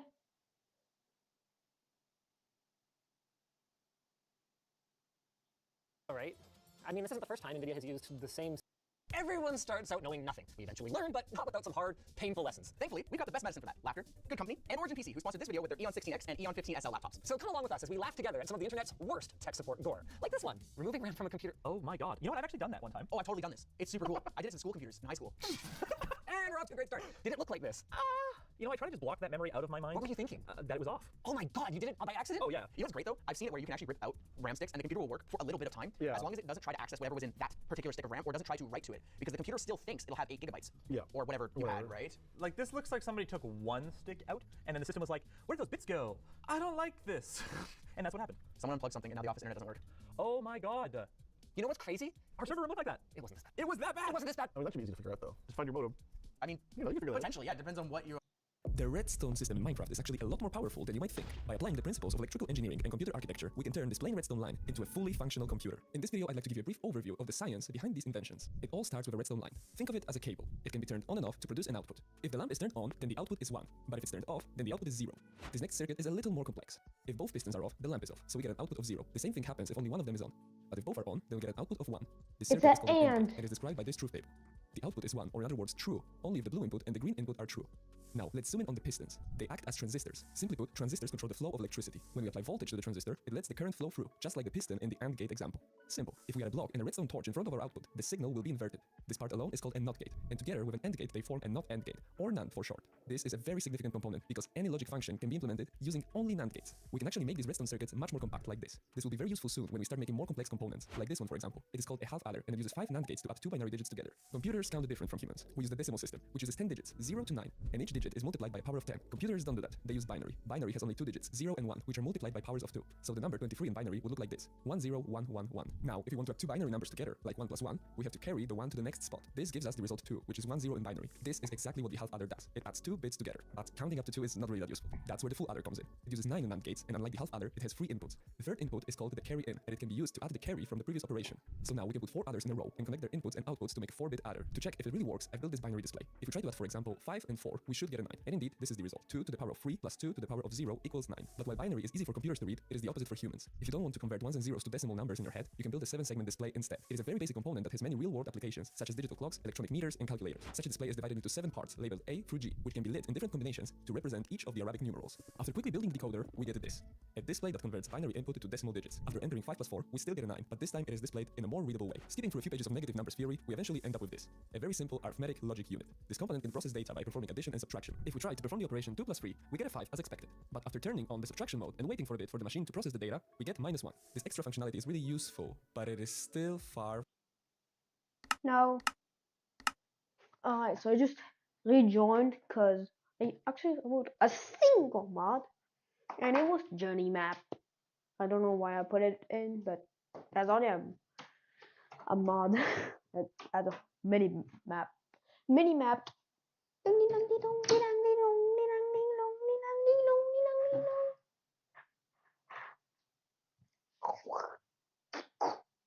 Probably just like the movie. Just yeah, probably because they want to kill you with it.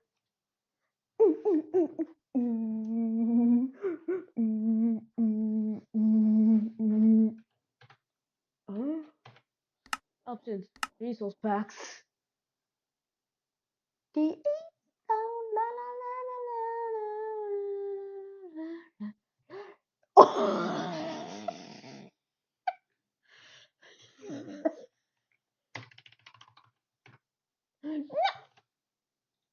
Oh, my fun quality. You Cappy. Yeah, Holly got me as a present, cause Holly got me as a present, and I was like, do you know what? I'm gonna put it on my mic. And do you know what? To fit the theme of the new Cappy, we're gonna play some Capybara Evolution. Oh, you fucking you. Well, you can play with us. Because I'm trying to hide Oh, the tag. I've got stars in the theme park.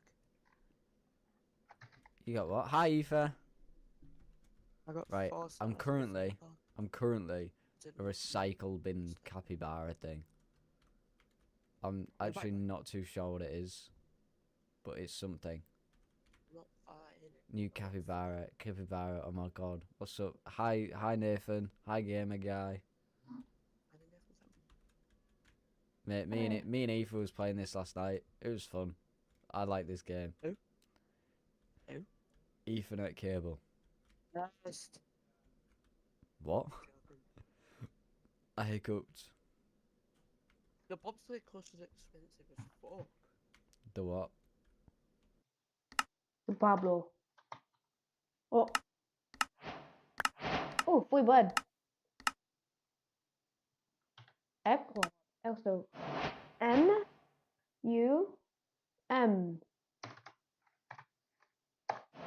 Ooh. Oh, so that's me. And it displays that chunk, so there's some stuff here. Like let's go down. Whoa. Damn. So I'm in a stick of wood, and there's temperatures, and then there's also bunch dump for so I can call with W. Or no, instead I can just sit, and it says X to call.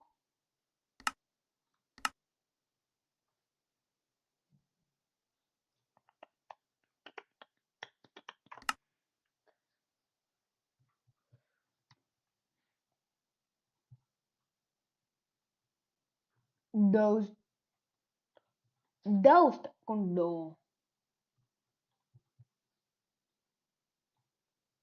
Okay. Fly space call. Putting it at X. No, it's actually C. Oh, the violence we got. I don't know what the hell, but I couched 1 meter. I got a single meter, really?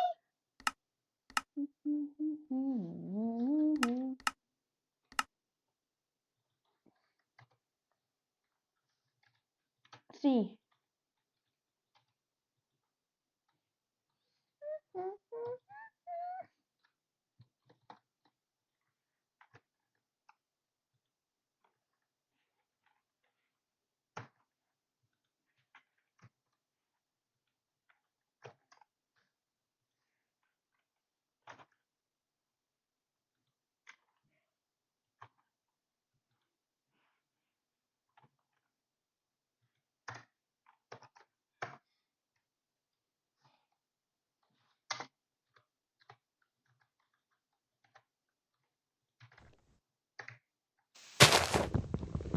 Now I can stop mine.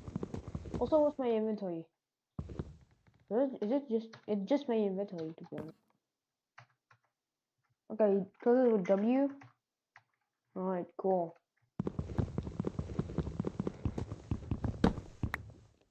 I just... Is that an excavate?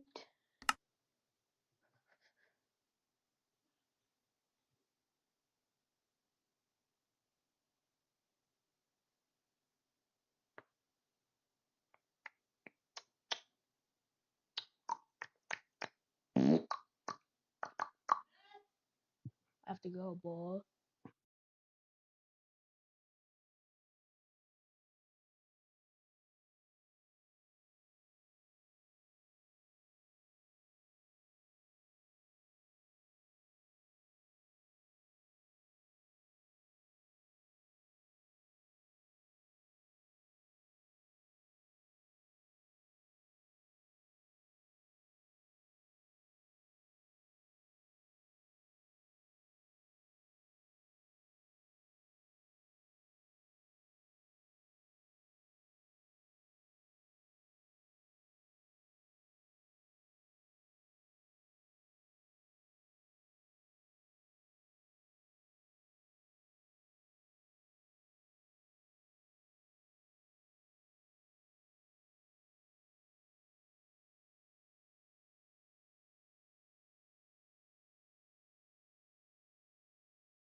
Oh, my back.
Okay, cool.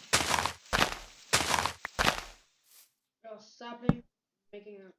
This is like very modern Minecraft. Now my fans go up. Pumpkin.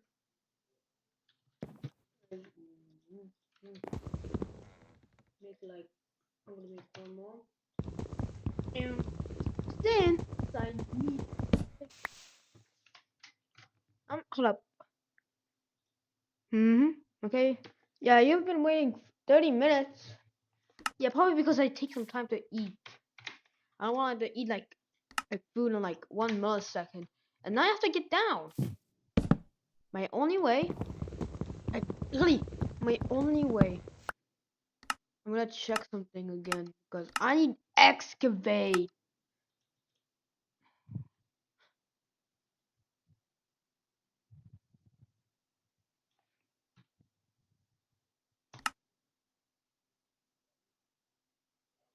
This is like modded.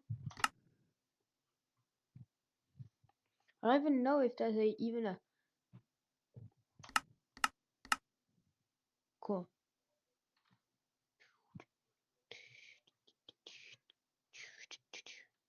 The shrug.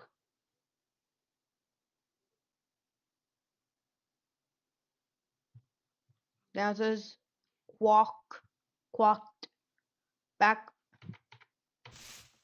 Use Autonos. It's free service pretty much. It gives you free server, and you can add mods in a version of Forge. Also, why is this pin? I gotta mine this entire tree to just get down. Oh, that's not the right one.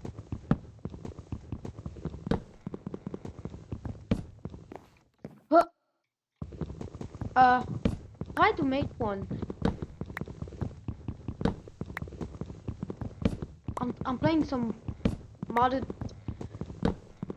ultimate modded create. That's create mod. Like, look, if I just type create, there's a lot like create encased. Like, they need create, to be honest. I'm getting decolor. Though it's really just wood.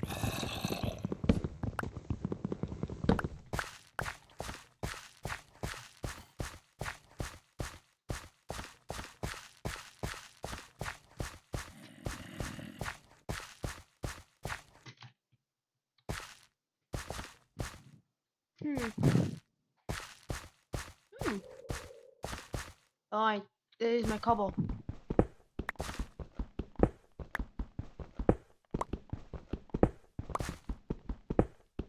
Day 1 cobble? Gravel? I need gravel.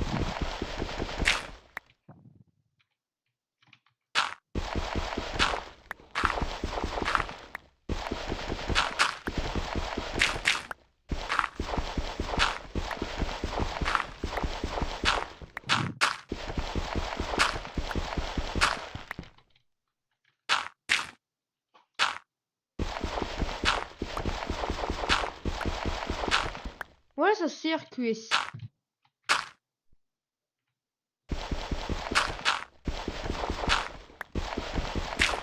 Circus?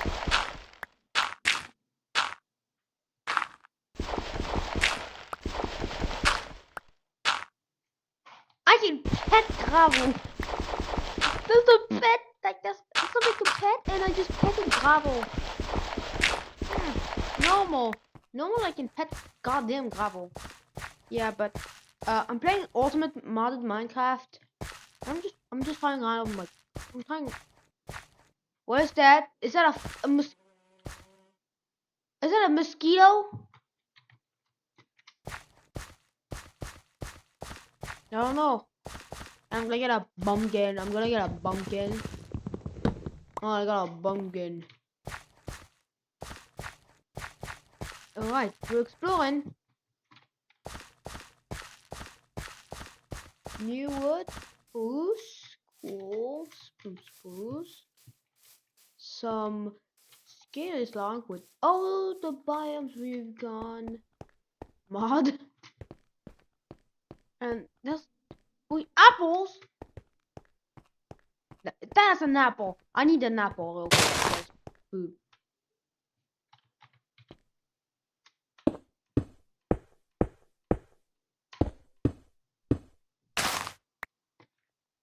Green meal. Cool, that's what I need.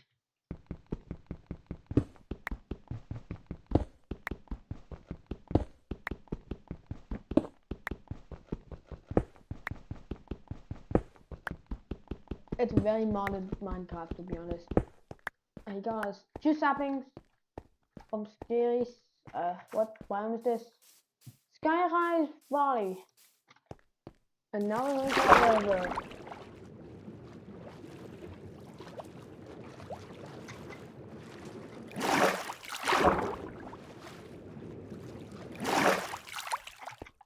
Stop running.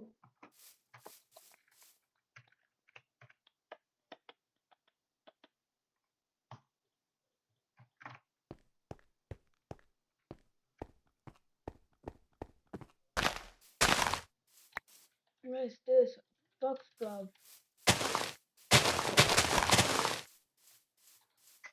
Whoa, bird log. What is this? That would grow? And what is this? Shrubland. Shrubland. I'm getting this a wood oak sapling because that's easy. Damn, I don't know how many mobs there is. Oh. Yeah, I already.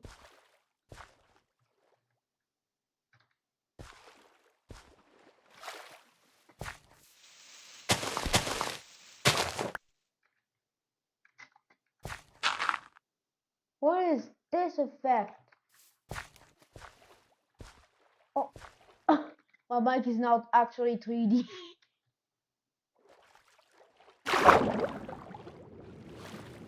Alright, we're going out some blocks and just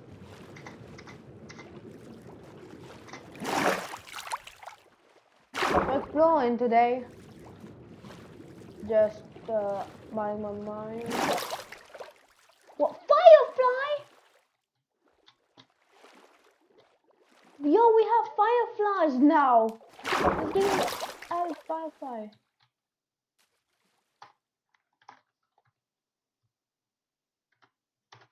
It ended. Good. Where are we?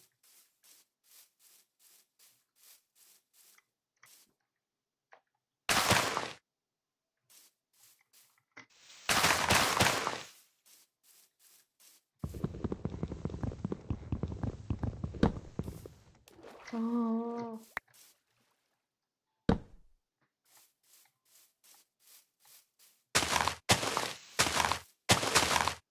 Got coffee beans, cause of us. I'm getting seeds.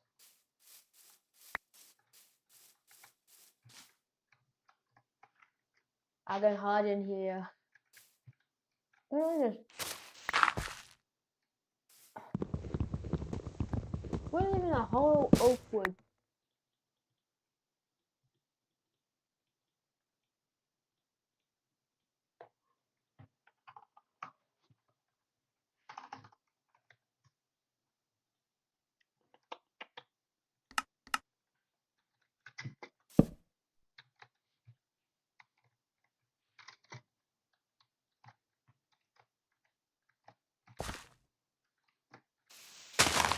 Freaking night.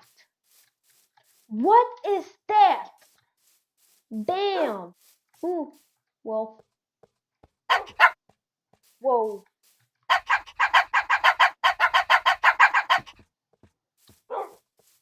Whoa.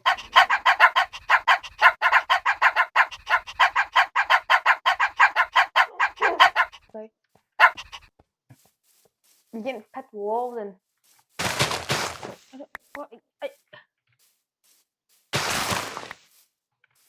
I got red grape lightning meal.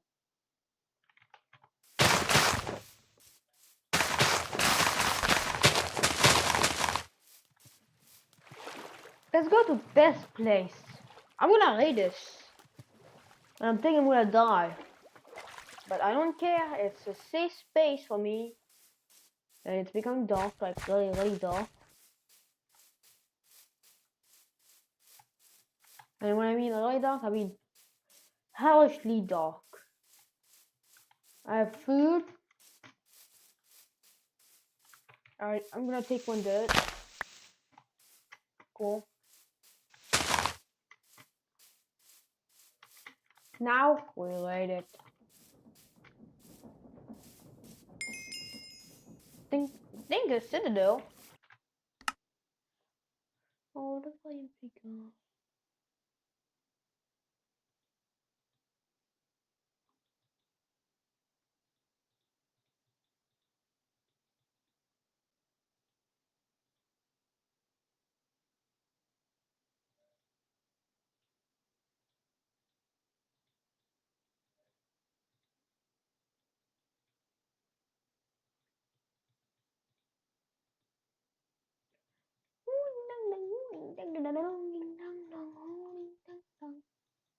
So how big is this, to be honest? Like,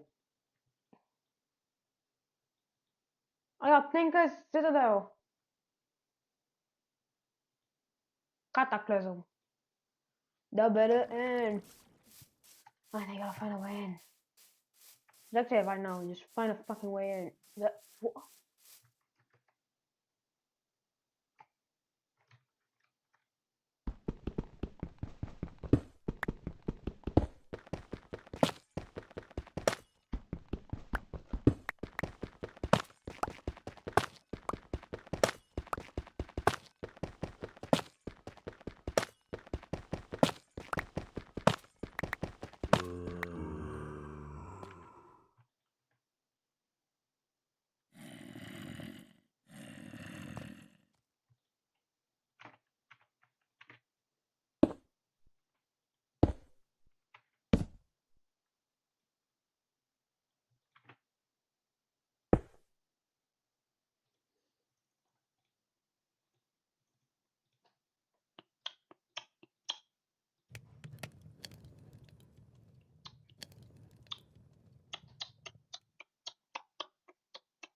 Not to make a torch.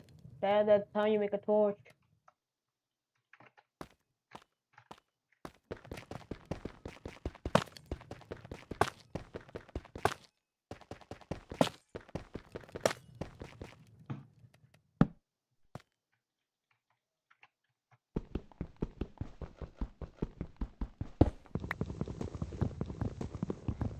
Cool.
Hmm.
Uh, Adore. I had a dream that I got famous last night. No way, you fucking never. I'm joking. Oh my god, I'm a fishy barra. I'm a fishy barra. You're fishy. Mental. Sure thing I am. I'm a fishy barra. Oh, I've got to kill axolotls. Lovely. I just farted. Are these pets actually any good for me? No. I got a whale. Me. Since when was you in the game, Alf? Oh, Wait, don't think I won't say what you think of. don't you dare. Don't make me. I've done it once before. I think. Oh, you just bang out if you do. You actually are. No, you aren't. You nearly did. Right, Yeah. time to play a different game, chat. Yay! Yay! Demonology, and get some good clips out of that. I don't know what game to play. I did just turn into a fish Demonology. now. But it's time to hop on a different game. I'm on Fortnite. Karaoke. Oh, we could do karaoke. We could do karaoke. What's karaoke? The karaoke singing. Oh yeah, We're, I'm down. we're gonna do karaoke. We're gonna do karaoke chat. Alright, let me find like an empty server, then you can all join. Karaoke, here we go, here we go. Let's join the fish, dude. This server looks like it would be good. Yeah, we're on 14 viewers. Let's go. Thanks all for joining. Hi, Nathan. I'm Optimus. Right, I don't know how much of the game you can hear. It'll take a while for it to load. Oh, if Aoife joins this, Aoife's a little nerd and she's really good at singing. Oh, but her parents are home. Wompity womp womp womp. And their bombs and their gods in your head, Well, that's the they thing are about that. fighting Garbage. in your head. Like, this is like a love. If you really like your hobby, you should take a look at this video sponsor, Displate. Displates are metal posters Stupid that you hang plate. up using magnets. Put the sticker on the wall, stick the magnet on, and put on your shiny new displate. It's that easy. And when you have a midlife crisis because your wife divorced you, you can swap out your displates because they're that easy. And when you have a midlife crisis because your wife divorced you, you can swap out your displates because they're magnets, my guy. Now you're thinking, no text-to-speech. Why do you talk about hobbies when you're just showing me these banging landscape displates? And if you said that, I'm disappointed in you. This is artwork from Destiny 1 and 2, my favorite games back when I didn't have a job and I could play a game that is equivalent to a full-time job. But if you have a different hobby that is maybe healthier, Displate has over 2 million designs on their website you can choose from. From officially licensed designs like Star Wars, Warhammer, or Call of Duty, all the way up to independent artists with their own designs. And when you pick a design that you like and one that your mother would accept hanging up in your room, you can pick to have a glossy or a matte finish. But Displate also has a texture finish, which adds this 3D texture to your display with mixtures of matte and gloss. And this bad boy I'm showing you, I hung up in the bathroom as a divine incantation of preventing IBS. So check out Displate by using my link displate.com/notext or use my code notext for up to 37% off your order. And when you pull the trigger and get a Displate, that bad boy's gonna be at your doorstep in 4 to 5 business days. stays. Thank you, Display, for sponsoring this video, and let's get back to those juicy Discord server tips. But if you're someone that has a hobby server, or maybe you're one of those brain-rotted individuals that have a community server, regardless of your situation, you're probably gonna ask me, how do I grow my Discord server? Great question. Don't use advertising servers. I don't know what's in the water, maybe microplastics or something, but people try going on websites or servers for advertising only. Now, if you go on an advertising server, the only people that actually go on the server are people that are also trying to advertise their server. The people that join aren't here to join, a new server to hang out in for the rest of their eternity on the internet. The real secret of growing your Discord server, which works really well, is just going to a big Discord server, and in your bio, just put a little invite link to your Discord server. Now, for the love of God, do not go into chat and say, guys, check my bio for my cool Discord server. That's not the point of this. The point of putting your server invite in your bio is that when you make friends on a big Discord server, if they want to hang out with you more, you guys want to talk about something different than whatever the server is about, they can join your server to hang out. Okay.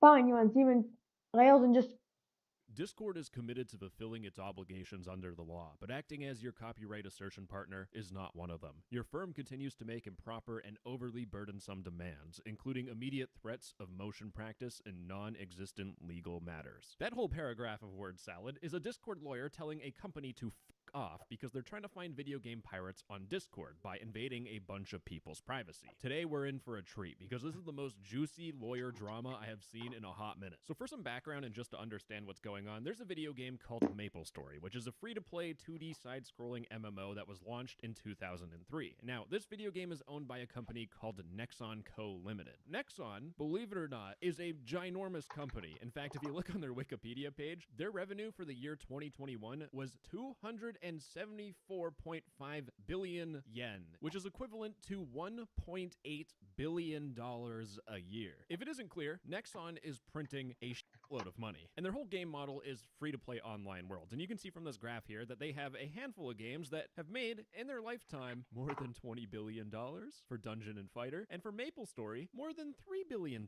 Now, you might be asking, how does a video game company make $3 billion off a free-to-play online virtual world gaming model? Before I continue, I just want to say, this is my personal opinion, and everything I'm talking about is alleged, because right now the case is all ongoing. As I was saying, how do they make billions of dollars? Well, they do scummy stuff, like microtransactions, and according to a news article on September 22nd in 2024, it turns out Nexon had to pay $16 million to compensate MapleStory players for rigging loot boxes. But ladies and gentlemen, I'm not done. Things get even worse. It goes from just greedy company into full-on dystopian reality, because there's this Korean news article, and the headline reads, the main culprit who operated the illegal private server of MapleStory, the video game that we're talking about, is arrested and sent to prison, and another is wanted by Interpol. People who have made a private server for a video game are getting arrested and sent to prison. We're fucked if this is where society is going. In addition to the main culprit, 4 other people, including employees of a hosting company, these people aren't involved, they're just hosting the game, and they went to jail, as well as designers and programmers who were involved in the operation of the private server. All those people were arrested and sent to prison on the same charges. In prison, we have people that do the most heinous on the planet, and then we have people who made a private video game server going to prison. And it's not just going to prison, by the way. Nexon said, remember, the video game company that rigged loot boxes. I really want to drive that point home just to show you how big of a piece of shit, in my personal opinion, this company is. Nexon said, we plan to take legal action in civil and criminal cases to punish them, recover all of their ill-gotten gains, and seek compensation for damages. Illegal private servers are those that create and service similar games without permission from the copyright holder. They operate as if they were the same game without going through an official server. And apparently, it takes unfair profits from users. The whole reason why this is happening is because Nexon isn't getting their money from the people that are playing these private servers. Oh, it just gets worse, by the way. Promoting, supporting, or helping to test private servers is also subject to punishment. If you are caught using a private server or your record is activated, you will be subject to restrictions on game use, that's fair, such as protection mode or blocking, and legal punishment. If this sounds horrible, it's because it is. And let's get into this legal punishment because that's what's been happening recently. Now, to understand how Discord is related to this whole entire situation, we're taking a look at an article by Torrent Freak, which I'll have linked in the description. Thankfully, in this article, they explain the background on why Discord is being involved. Under US law, rights holders have an option to identify alleged copyright infringers without having to file a lawsuit. So instead of going through the process of filing some massive lawsuit that costs a whole bunch of money, instead, people who own a copyright can request a DMCA subpoena. In terms of like a lawsuit being a level 100 mafia boss, a DMCA subpoena is like the level 1 noob. It's a very low-level document. They're typically signed by account clerk, and they don't require any judicial oversight. And the reason why any company would use a DMCA subpoena is so that they can get the personal details of an anonymous person who is allegedly infringing someone's copyright through third-party service providers. And that's where we get to taking a look at legal documents. Now, the second I see a legal document in a YouTube video, my eyes roll to the back of my head. So we're gonna skip all the nonsense. We're gonna go straight to the important bits that actually explain what the f is going on. On June 12, 2024 at 12 p.m., this legal firm sent a subpoena to Discord, a DMCA subpoena. Now again, a subpoena is basically a piece of paper that is forcing you can see in bold, you are commanded, forcing you to provide information. Nexon wants Discord to provide the information of every single user that they list, which I'll show you the big list. And the information they want from each one of those Discord users are their names, last known addresses, last known telephone numbers, all email addresses, and mailing and billing addresses of each of their payment methods. They also want hosting providers and servers and any other contact information and logs of IP addresses. Now at this point, I wasn't wasn't aware, but it turns out hosting providers and servers, what Nexon means by this is a lot worse than just getting access to a Discord server. Now, if you're not informed on how Discord's copyright system works, it's pretty straightforward. On Discord, if you have any copyright or intellectual property violations, what you can do is you can file a DMCA takedown request using Discord's built-in form, which is relatively easy. You send in your email, subject, description. The really important thing about this form is that typically what you do is you report a message and you have to provide a message link. Like, you need to show Discord what is the thing that is breaking your copyright. You need to show Discord directly because they're not going to do the digging for you. But you can fill out that form, or what you can also do is send an email to Discord copyright agents, or you can send Discord a letter directly. And well, that's exactly what Nexon did with their legal team. They sent a letter directly to Discord, and the subject is DMCA takedown request. Now, we'll notice it's focusing on MapleStory, and as we scroll down, we enter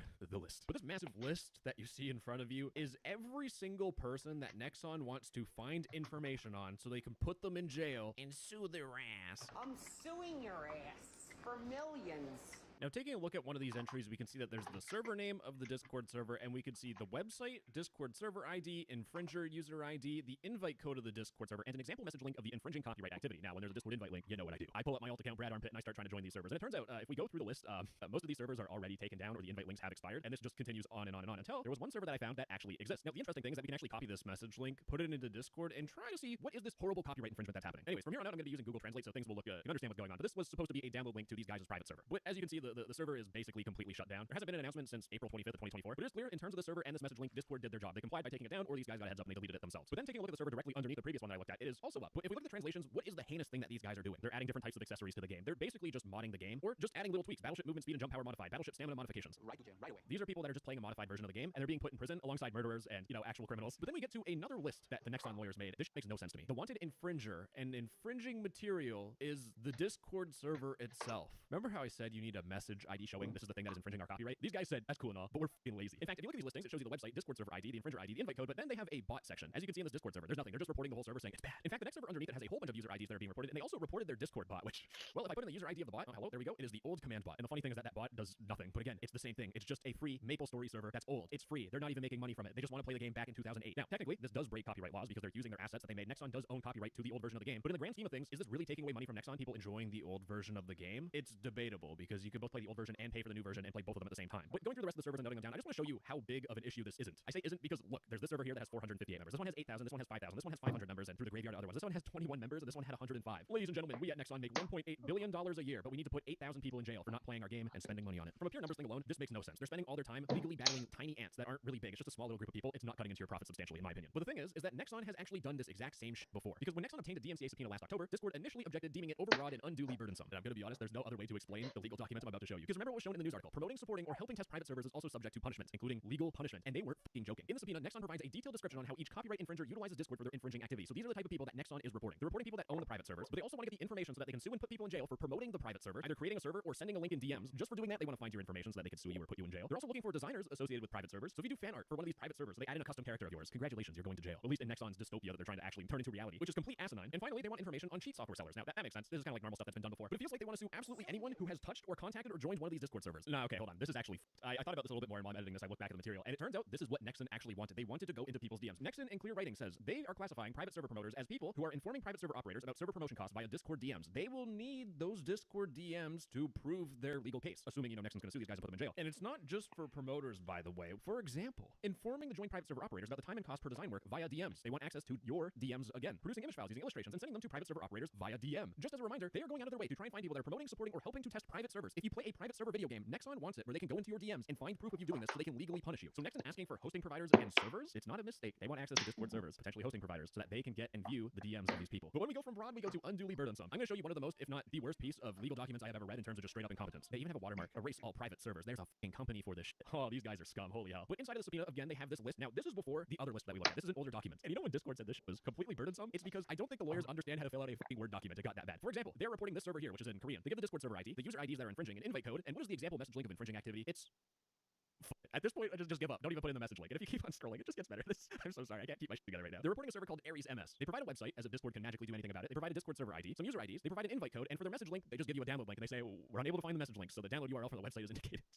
We can't find the link, so here's the download link to it. And by the way, things just get worse as you keep on scrolling. Because I was looking through, they're talking about different games, and as I kept on scrolling, something popped out at me. It's this one here that has 5 gazillion Discord user IDs that are reported, and they only have one message link for proof. I forgot Discord's new feature, where 30,000 people can send one message that's infringing on copyright. In fact, the reason why Discord said this was unduly burdensome and also studied rope tying techniques for themselves later on if they had to deal with this is because No, it's not a mod pack. It's a single mod. Because every single fucking instance of infringed work that they put down contains 5 different user IDs and only 1 message link. And man, just the cherry on top is the very last thing. Again, lawyers have looked through this and they have signed off on it and said it was all good. The very last link has a Discord message link that doesn't even actually have the message ID at the end of it. You can see it from above. It has 3 chunks of numbers. It's the server ID, the channel ID, and the message ID. This one just has the server ID and the channel ID. This is not even a fucking message link. Discord is sent this legal document, and they are being asked to get all these user IDs. Most of the proof is just 1 message link for 5 different users. There's probably 300 Discord user IDs that are just put in this list, and Nexon's like, give us the information so we can put all these people in jail. And from there, what happened is that the parties got together, as in Discord lawyers were suffering in pain for a good handful of months, and an agreement was reached to confidently disclose basic subscriber information related to 64 user IDs. Remember, out of like the list of 500 in there, they got 64 user IDs. And you bet your bottom dollar, Nexon would complain about every single user ID that was removed and not given to them. Again, Discord lawyers were probably figuring out very cool knot tying techniques. But in this case, Discord was faced with a motion to compel. Nexon was basically threatening Discord and trying to force them to give all of those user IDs. So at this point, hopefully I painted a very good picture that Discord absolutely does not like dealing with Nexon. In fact,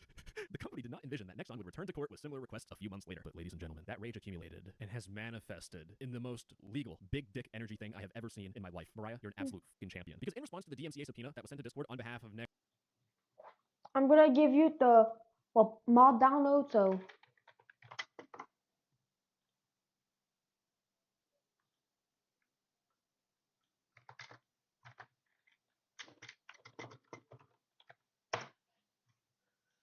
Nexon Korea, Discord has already cooperated with your firm to compromise on providing basic subscriber information for a distinct set of 64 user IDs in response to an overly broad and unduly burdensome subpoena issued by your firm in October 2023, containing infringement allegations for 6 Nexon copyrights. We at Discord dealt with your bullshit and produced that information to your firm on June 13th, 2024. Now, you appear to be demanding additional information for yet more user IDs, which you allege infringe one of the same copyrights you have already asserted. You are attempting to renegotiate a deal that has already been struck and fulfilled. Your actions are improper. Discord is committed to fulfilling its obligations under the law, but acting as your copyright assertion partner is not one of them. And the reason why Discord says that is because Nexon cannot fill out a fucking basic form. They tried once, they failed, and had to negotiate with Discord for months. They tried again, and they failed. And by the way, the whole reason why I'm pissed off about this is because this is consuming Discord's legal team's time. While Discord's legal team is dealing with his absolute incompetence, that's taking away their time from other more important legal requests, like getting information on creeps on Discord, and instead it's being focused on trying to fucking sue and put people in jail for playing a private server of a video game. Absolutely fucking ridiculous. Anyways, back on topic. Your firm continues to make improper and overly burdensome demands in a manner inconsistent with legal stuff, including immediate threats of motion practice and non-existent legal matters. This approach is not in line with the rules of procedure or professional conduct. Therefore, Discord is prepared to file a motion to quash your May, June subpoenas and any future improper subpoenas issued by your firm on behalf of Nexon. We ask that you immediately withdraw your subpoenas and cease issuance of further defective subpoenas, service, and processes. I could say so much about this, but all of it summarizes to Mariah the lawyer having the biggest dick energy on the planet. In fact, she drops a list of 22 general objections and reservations to all the legal stuff that Nexon is doing. 22 objections. Fucking wild. But the important ones I want to point out is objection 2. Discord objects to the request as seeking the disclosure of electronic communications strictly prohibits Discord, a service provider within the meaning of the SCA, which is Stored Communications Act, from disclosing the contents of communications to third parties. If it hasn't clicked for you yet, the disclosure of electronic communications means Discord giving Nexon people's DMs and messages. And in fact, most of the objections that are in here is Discord actually rallying for user privacy. Objection 3 says Discord objects to the request because as a matter of internal policy, Discord respects the right of its users to anonymity and privacy regarding, among other things, personally identifying information and commercial information. Objection 13 also says that Discord objects to the request I actually put Super Mario.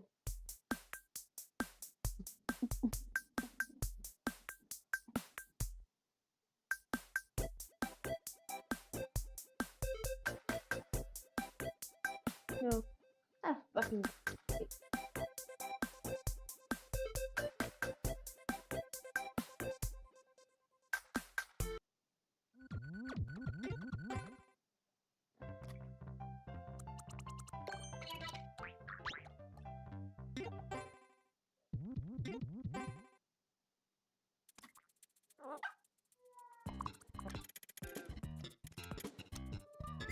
Here we go.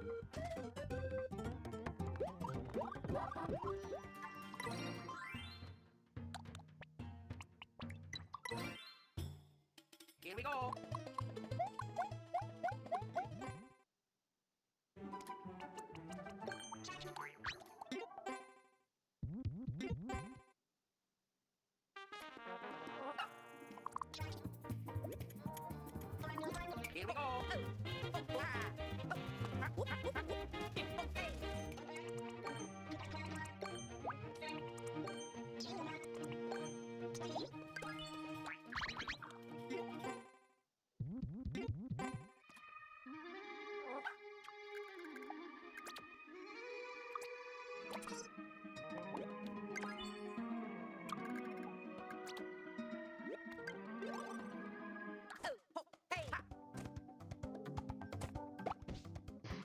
Luigi, why are you standing?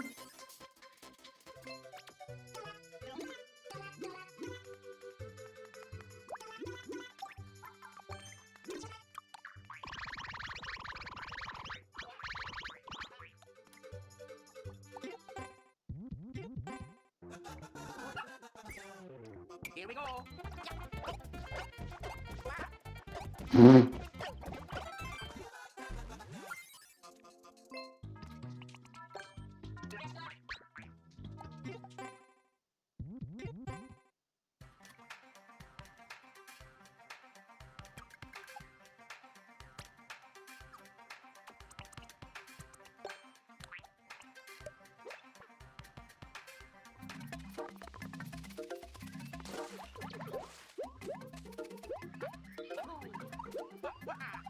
Luigi.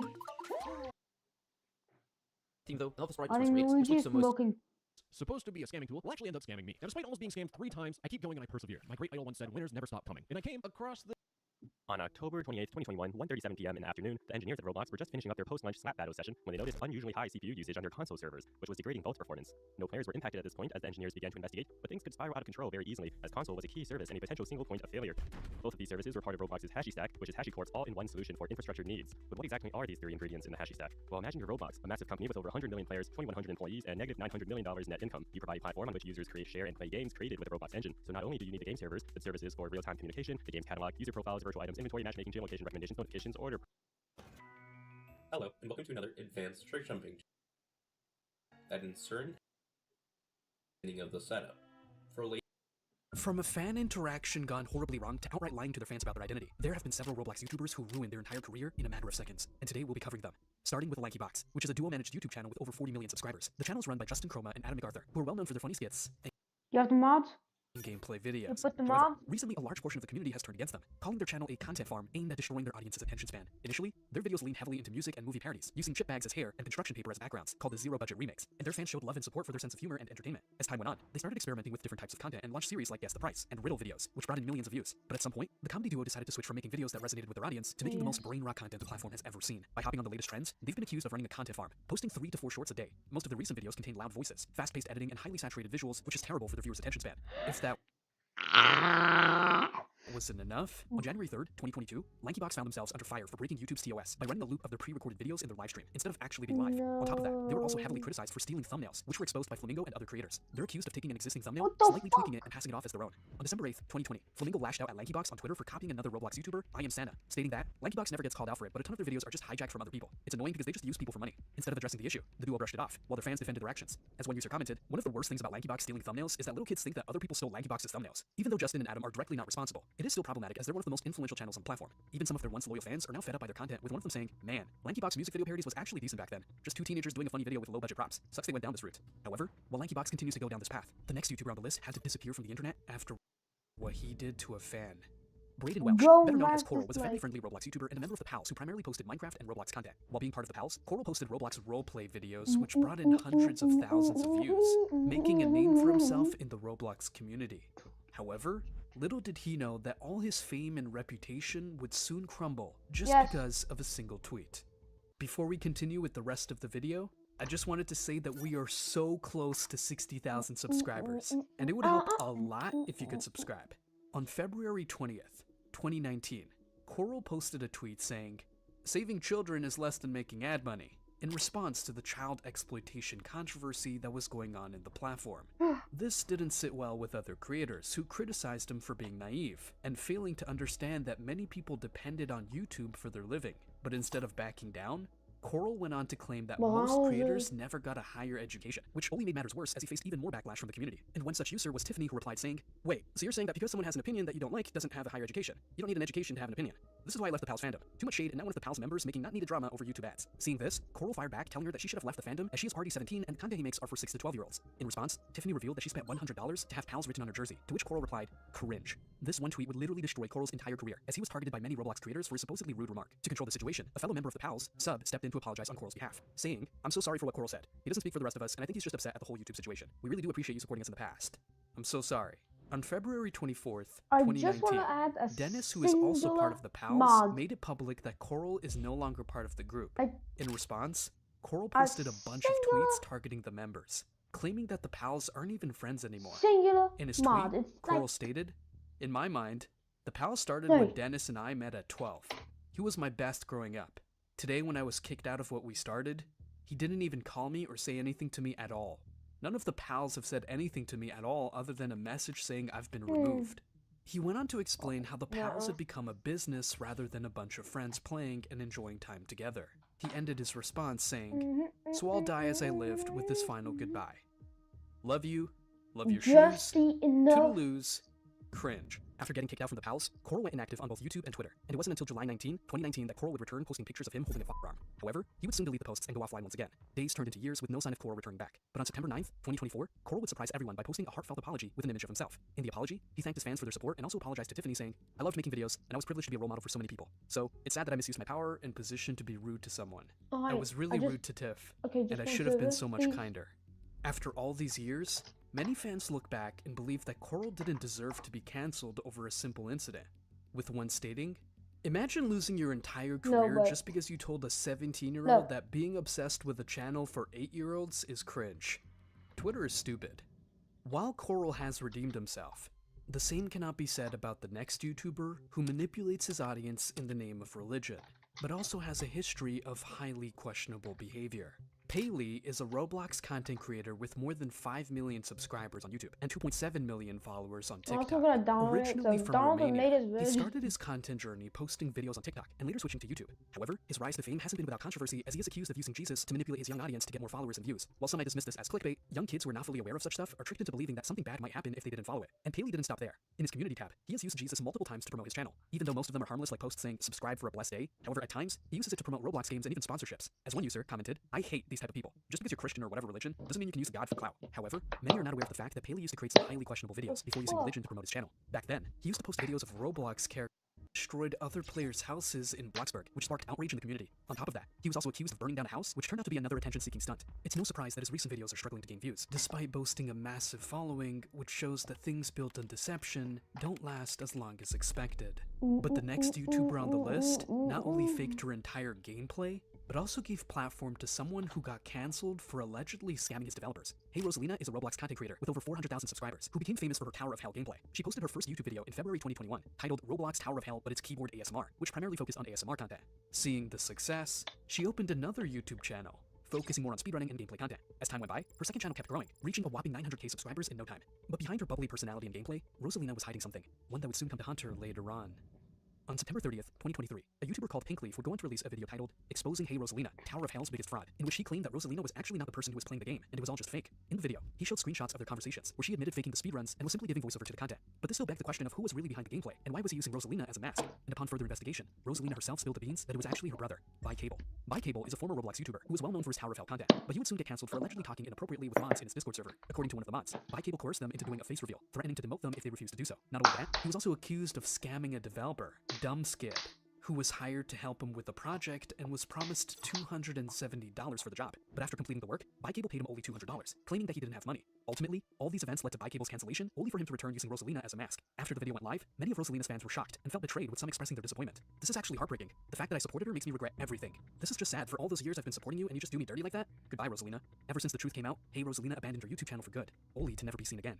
However, the It's no secret that Windows lets you apply any cursor you desire, anything you can think of here in the settings. I mean, just look at how many cursor packs I've accumulated over the years. And these are just the ones that I don't immediately delete. But Mac is different, thinks different. Their ecosystem is behind closed doors, and how dare someone customize something that's already perfect? So there's no native way to change the cursor except its color and size, which has only been added recently. At least that's what I thought when I was just a little cub diving into the depths of this operating system. But all thanks to one little utility that I somehow missed while doing research for my doesn't Mac app videos. You can in fact change the cursor on macOS, and even better, its size becomes customizable in the settings too. This little utility is called Mousecape. It's a mouse with a cape. But before we get to that, I want to thank the sponsor of today's video.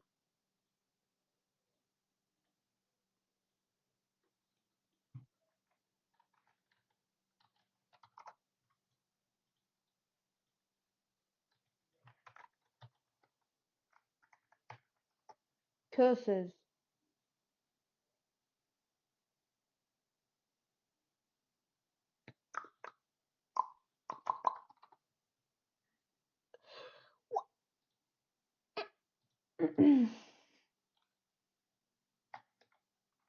It's starting. Now we can change the cursor.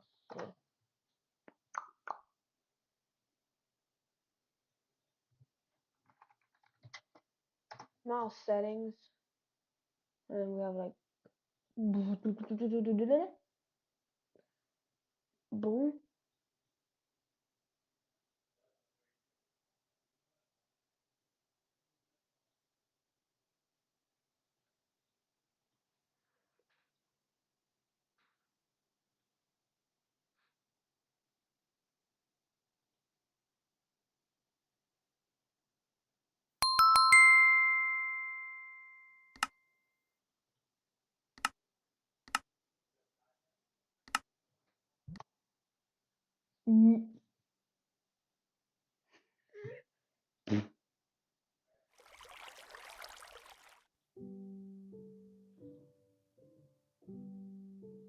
That's the wrong server.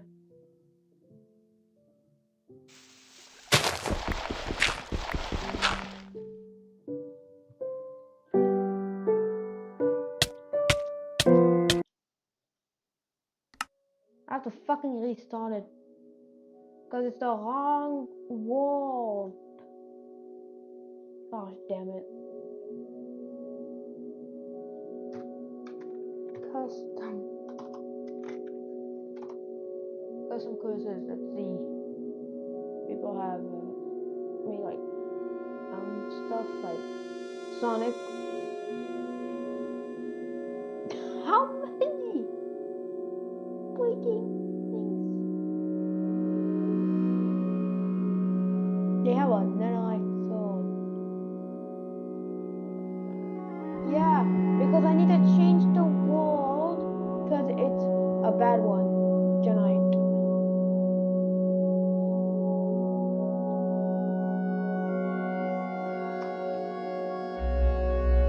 Data packs. Default.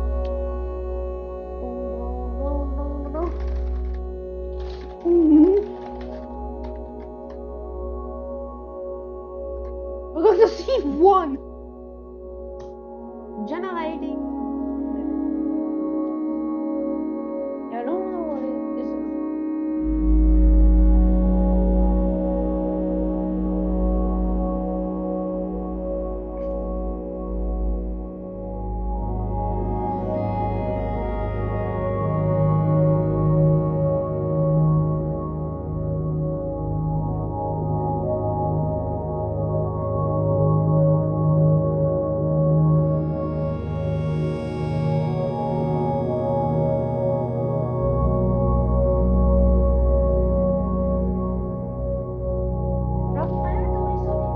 Just to change the seed.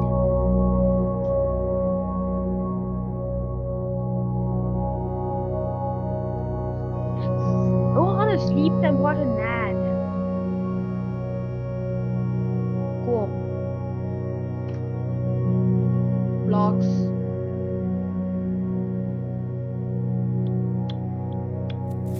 Minecraft has been a significant part of my life. As a few days ago, it's been 15 years since Minecraft was first launched, and today marks exactly 12 years since the release of Minecraft Xbox 360 Edition. That's like 2/3 of my entire life. The console edition had a unique nostalgia charm. Coming home, playing with friends, and bright gamma settings, watching YouTubers like Stampy and iBallistic Squid were all part of the experience. I remember exploring the tutorial worlds with every major update to see new edition, especially the portion of Stampy's lovely world, or playing minigames like Battle Mode or the Electric one. If you're watching this in 2024, you should know that console edition was discontinued in 2019 by Mojang in favor of the more popular Bedrock edition. When Bedrock edition came around with its enhanced accessibility and better coding, it was an obvious choice for Microsoft and Mojang to jump ship. However, it was quite unpopular with the larger console user base, since there was no real way to play the old versions unless you had an old console or disc. But luckily, that's where Legacy 4J for Java comes in. Legacy 4J, short for Legacy for Java, rewrites the entire Java GUI so you can feel and mimic the old Xbox days. How do you install? Well, it's really simple. You can install Legacy 4J from Module for version 1.20.2 or higher. Alternatively, you can download the mod pack known as Reconsole. In this video, I'll be reviewing the Reconsole mod pack, which includes Legacy 4J and has many features from the old console days, such as old world generations from beta 1.1 to 1.17.1, all the old tutorial worlds stretching from tutorial 1 to tutorial 46, and because of how lightweight it is for lower NPCs. And on top of that, I will also be checking out Legacy Edition minigames, a whole separate project where as of right now is a port of Minecraft Battle from console, while Glide and Tumble isn't currently in development. Before we continue, I want to acknowledge the creators behind all three of these projects, Legacy 4J, Reconsole, and LEM, because it was a lot of work to put these projects into reality. And today I managed to interview the lead developers and owners of both Legacy 4J and LEM, so throughout the video I'll be reviewing their answers. Without further ado, let's go through all the changes. Now, let's start with the most obvious change, the startup logo and menus. Every feature from the console edition has been implemented, from the load, the create, and join bars to the settings, and everything works just how you expect it to be. However, some features, such as changing skins or how to play, are not yet implemented. Moving on to creating and loading worlds. If you have downloaded the Reconsole mod pack, you can access every tutorial world, and if you use the Reconsole mod pack as well, additionally you get old texture packs, such as plastic and medieval. When creating a world, there are various options and more options, such as the experimental one and the legacy console options to give that classic feel. For today's video, I'm gonna load up my favorite tutorial world, Tutorial 14. Once you load into the game, you're hit with a lot of nostalgia. You can see the hotbar is raised, you can see all the buttons, the tips when you look at a block. One thing I want to notice, if you go to the settings and find gamma and you set it to 100, you can truly experience the old classic feel, because the developer took time to work on the entire lighting setting, which is incredible. When it comes to the actual gameplay itself, it's as standard as Minecraft can be. However, the GUI of various things has been reverted to the old console feel. If that's the crafting table, where if you can see what materials you need, the inventory, and much more. Small features like the mouse has been replaced with a cross, and everything is very customizable. And there is also controller support. I haven't tried it yet, but what I've been told, it works perfectly. And one of my favorite features is that the combat has been reverted to pre-1.9 mechanics. So you can now swing instead of needing to. On the opposite side of the field, out of survival, in creative mode, all the tabs are back to the classic GUI, with every new item included, which is really nice. And you can see a lot of the items have been reverted to their old texture packs, such as potions, totems, and wheat that you can see in game. And if you travel to the nether, you can see the old netherrack is there. One other important feature is how the advancement is having a new UI, because it's completely no longer on Xbox or PS3, it has to innovate. One thing that I couldn't figure out was when it comes to crafting in the Legacy Edition, I didn't know how to access my armor in my inventory, but there is an option to go into classic graphic if you prefer it. Lastly, an important feature I'm very happy about is you can exit the world without saving. If a creeper blew up your base, you can 100% exit without saving, and you can Join. Just join.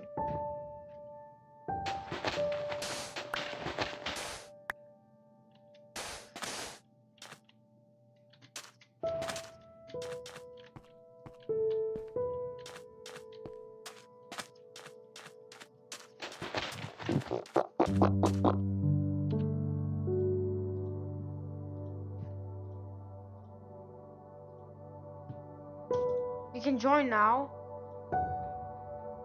Wait. Why is this enough? It's smaller than expected.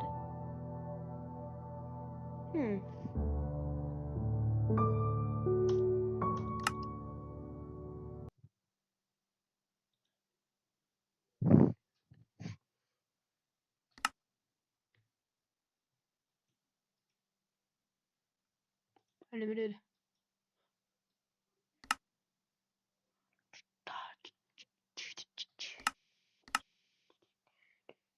$24-bit. Nah.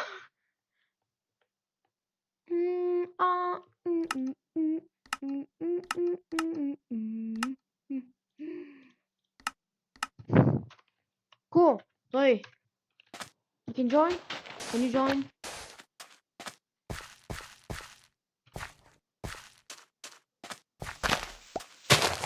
Starting with an immediate step. Stopping.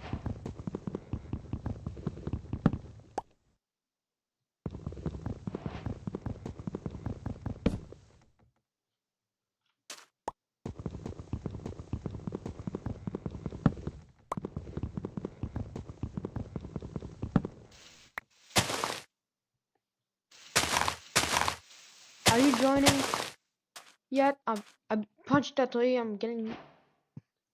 I got a new advancement. Look, I got Minecraft. The achievement. I'm just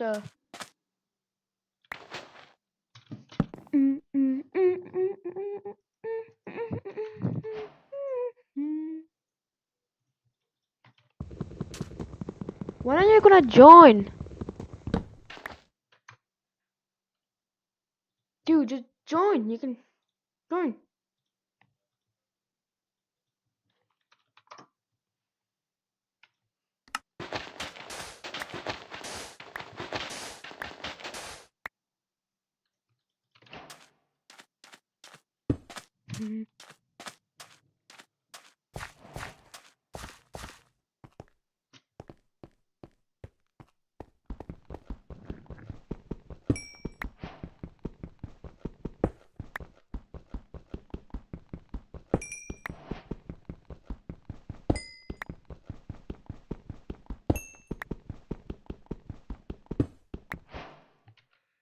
It has no full button.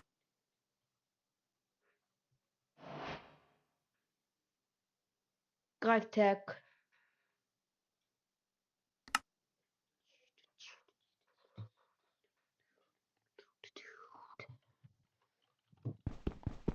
Why?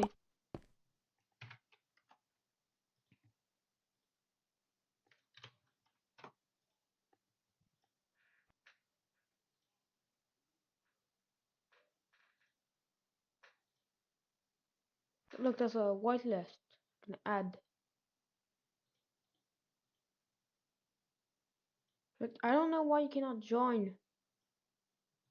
The short answer is that Minecraft sucks on Xbox. It went from being one of the most unique and interesting experiences with a dedicated community to being a worse version of Minecraft Bedrock that costs more money to play. Gone are the days of the tutorial worlds and the minigame lobbies and all of the other weird quirks, and in are all of the issues that I wanted to go through today. I'm going to split into 6 categories to explain why after 8 years I stopped exclusively playing on this family of devices and started to play mostly on the PC, my laptop, and even my phone. How does that happen? Let me start with just the easy headline, which is that consoles are often the worst place to play Minecraft Bedrock. Even now, 2 years after the PlayStation 5 came out, which should be a super powerful console capable of running Minecraft like a super high-end PC, they don't have support for 120 Hz. They don't have support for ray tracing like they said they might. They don't even really take advantage of the hardware. It's not been optimized at all. And what's crazy is it's not just the PlayStation 5, it's the Xbox Series X. Microsoft's own console sucks at running Microsoft's own game. And it's a game that looks like this. You know, I love Minecraft and I love the art style, but it doesn't seem like it should be impossible to get 50 counts of render distance or to get ray tracing working like they demoed when they were trying to sell Xbox Series X's, I want to point out by the way. But my issue is that they'll use Minecraft to help them market and sell consoles, but they won't put the legwork to make it actually a great experience on those platforms. They will put the effort in when they can sell more stuff, it seems, but when it comes to making the game better for everyone, there seems to be some issues, which is where my first big point comes in, because consoles are not PCs. This is not a controversial statement to your eye, but apparently for the Minecraft development team it is. Consoles are always going to have less power than the highest of NPCs. However, one of their big benefits is it's a specific box of hardware. It has the same specs for over 1 million devices, and so you can optimize for it really well in a way that you can't when there's so many different PC configurations. Therefore, you can optimize the game really well for each specific piece of hardware in the PlayStation 5 and the Series X, and even the Series S, which is a weird kind of branch of console there. However, it's literally being confirmed that Xbox just runs Windows 10 Minecraft, but with controller support. It has been some years since that came out, so I have no doubt they've been making some changes and hopefully some optimizations, but it's nowhere near enough. This should be one of the best ways to play Minecraft because it's not a very intensive game, and so when you play a current gen console, you should be getting significantly better performance than playing on a last gen console in a way that you just don't right now. Side note, it's very strange to call an Xbox One a last gen console, but anyway, the biggest issue with saying that Minecraft on console is just going to be the Windows version of Minecraft but with controller support is my second point here, because controller support. The way that 4J Studios mapped a PC games to Xbox controllers for the Xbox 360 edition was really smart. It was so smart in fact that they used similar, but obviously taking into account the local hardware, designs for their controls for the Switch and the Wii U and for every other platform that existed, and lots of people really liked it. A lot of people could get into Minecraft console as a result of these. However, instead of using that entire system that was developed by people specifically making games for the Xbox 360, then the Xbox One, etc., instead of using that really good control support that people were used to and really liked, or instead of designing controls straight up from scratch, they took controller support that was famously terrible from Windows 10 and they didn't adjust it for a while. It took a lot of complaints of the community to fix obvious things about, well, if you're sliding to the right with your stick, you should be able to keep placing blocks. There were all sorts of changes that just seemed so obvious that didn't come out by default and had to be lobbied by the community, and still even now there's all sorts of issues. I mean, if we ignore the terrible button mapping, and if we ignore the drop,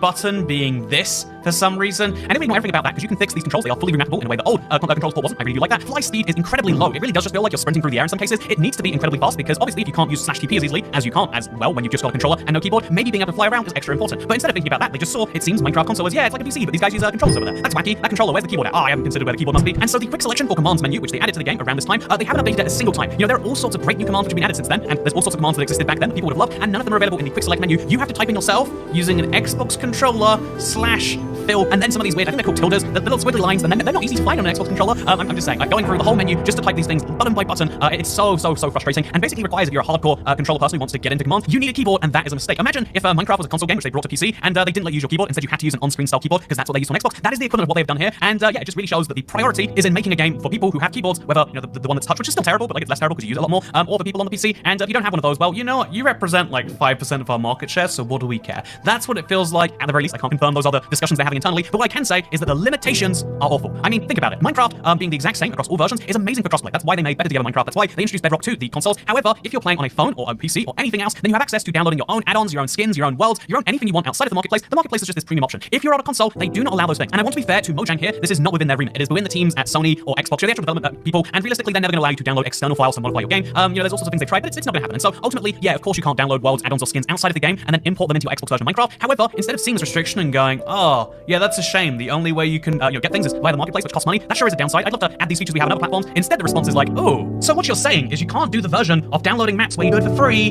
and instead you have to pay us. Oh, this is such a serious problem. I'll get my best people on that immediately. Oh, this is a real tragedy. In the next like 10, 20 years, we will consider fixing that. But in the meantime, oh, it sucks that you have to buy things on the market. This isn't intentional. There's no way we could have known. Oh, it's terrible. I'm so sorry for you. And so there is no way to access a whole host of content at all, and a lot of content that has an equivalent you have to pay for. That sure does suck by itself. itself. I sure am not a fan of that, you might say. But then also servers. You are limited to the 5 servers that Microsoft has sanctioned, and they sanctioned them because they get a cut off the sales, obviously. And you know, that sounds like a conspiracy. It's like, that is how, you know, like they get approved as servers because they have a certain thing. And also when you become an approved server, you have to share a certain percentage of the proceeds because that's handled by Mojang. That's how that works. And so the only way to play on servers is to play on the ones that cost money. You can join your friends directly, or you can join on a realm, cost money, or you can play on a server, and the only servers that are available are the ones that are, you know, it's sure suck that you have to give us money, but this was unpredictable. I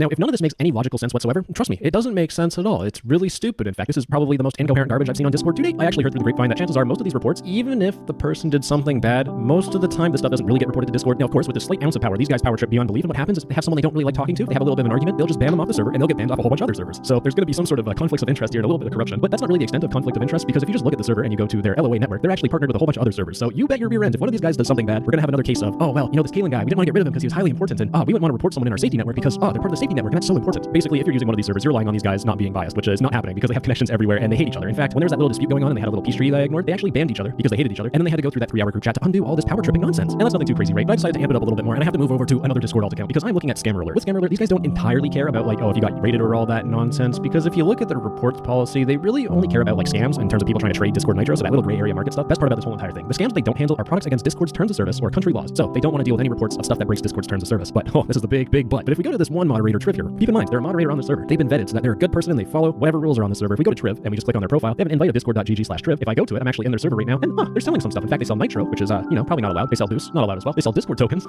not really allowed. Oh, they sell mass DMs, which is 100% against the terms of service, and they also sell member boosting, which is also against the terms of service. So I mean, it should be clear, right? These guys don't care about TOS breaking stuff. They don't want to deal with reports about that because their staff member sells the stuff. They don't want to deal with all that nonsense. And what's even worse about this is that a lot of the staff on the server have their own type of side hustle. You know, they sell Discord Nitro Boost, and you can only imagine if you're one of the people that actually uses those types of services, which I would highly recommend you not, but wins at the top of a leaderboard. Either way, I can confidently say you definitely didn't think of redstone. So, what is a redstone world record? Well, the title is most commonly given to a build that does a task in the smallest size. For example, this is the smallest combination lock in Minecraft, with many redstoners thinking it cannot get smaller. But to prove them wrong, I'm giving out $1,000 to the person that can beat it. Combination locks have existed in dozens of different forms for as long as redstone has been around. We're talking specifically about sequential designs. As opposed to most versions, button locks have one thing that set them apart. Order sensitive, meaning that you have to put in the right numbers and put them in the correct order, which brings up a lot of questions. How do I make each button a different number? How do I make the machine remember order? How do I make certain buttons correct? Well, let's start with the last one.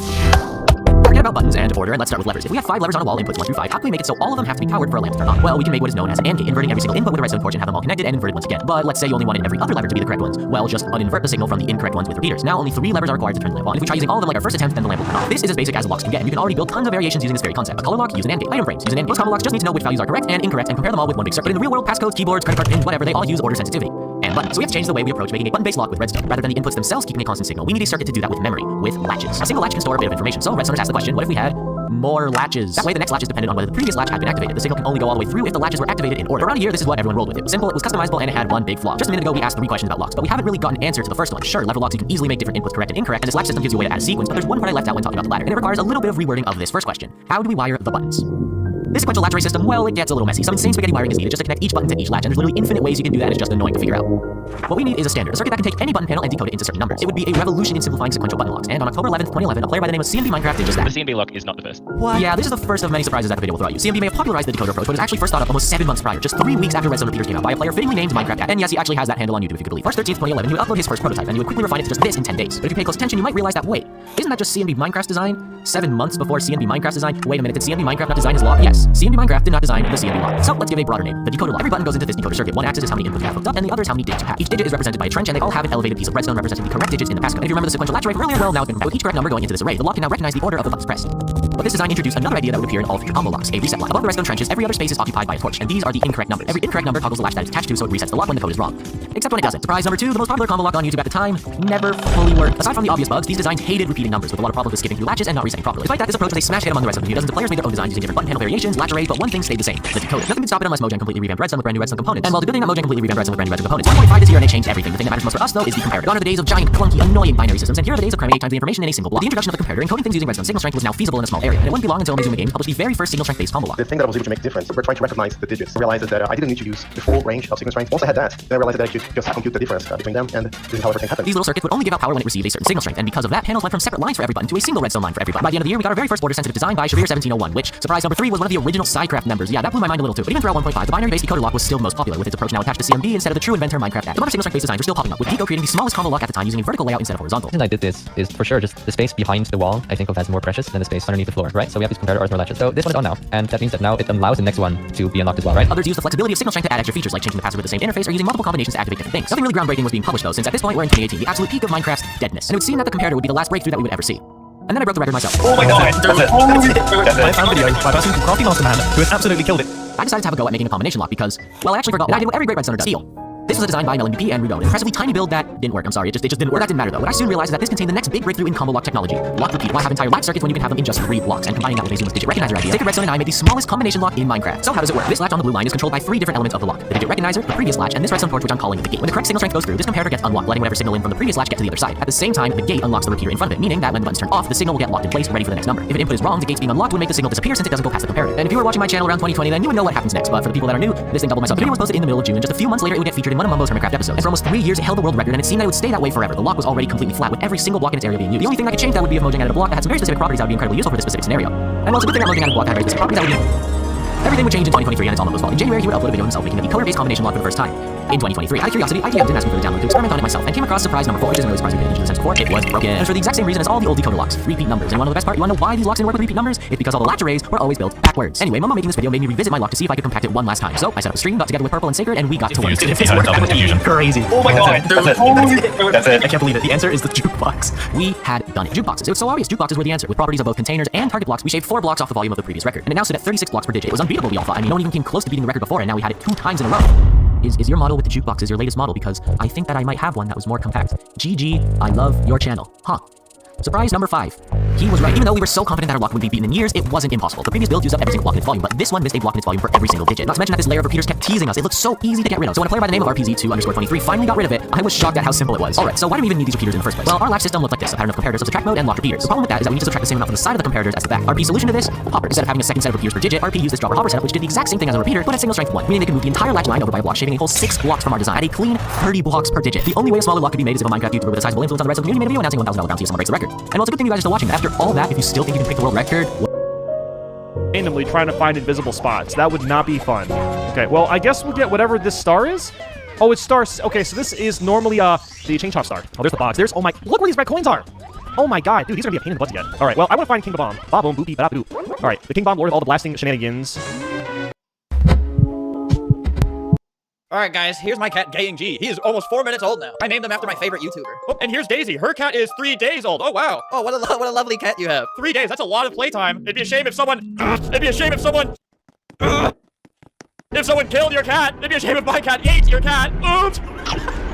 If she jumps, she can't ride her cat anymore. Sorry about that. Oh, it looks like looks like I can. How do I? All right, so that's 3 days of her progress gone. Hey, actually carry me. Can you just carry me around? Your cat Daisy is inside my cat's stomach right now. This game is called Adopt a Cute Cats. We're gonna go to another server. We're gonna track these animals down. Where the hell is my cat? Oh, Luna? Why are you named Luna now? Your name Gaying G. Based off my favorite YouTuber. Oh, now that's not allowed. Degrading G. Where are you going? All right, I'm gonna go to this more densely populated server with a gun. Hey, buddy. Nice cat. Oh, no, your cat has a horrible illness. It's gonna die right now. Oops. Oh, you're gonna try to steal it? Oh, I leave. Hey, get away from me. Oh, I see you up there. Oh, I'm gonna get you. 13 hours. Mine. All mine. Eat him. Oh, that doesn't even do anything. All right, let's get out of here. How do I make this thing go faster? I'm really scared of people eating my cat. You know, it's really beautiful to be able to see what you're taking from someone. I have taken 7 days worth of progress from multiple people. 7 days of people's lives wasted. How much is that? 30 minutes? Do you know you have 30 minutes? Yeah, I'll take that. You don't become a billionaire by turning down $100 type of thing. Yep. You know what's happening. Give me that. Dude, I'm actually eating him. He's in my mouth. He's in my mouth. Whoa, look under you. Whoa. All right, we better leave. We have this frisbee lodged into our skull, though. It's really making it hard to move. 30 minutes. Like I said, I will be taking that. Thank you. Oh my god. I feel. So what the fuck is? Dude, no. Fish immunity. No.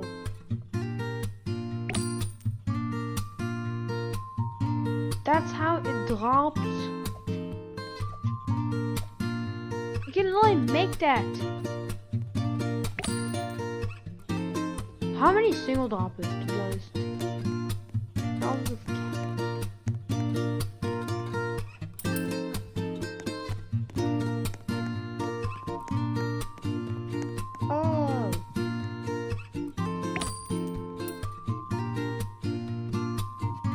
upgrade it?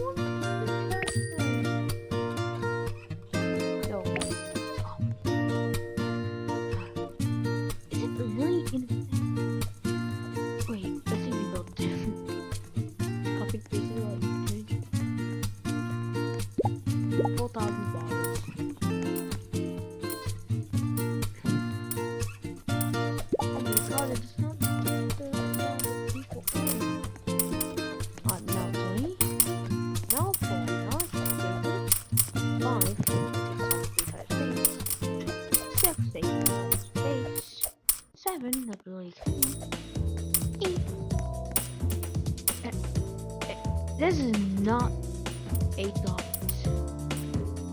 I don't think we'll just upgrade it. Last game. I'm just doing this.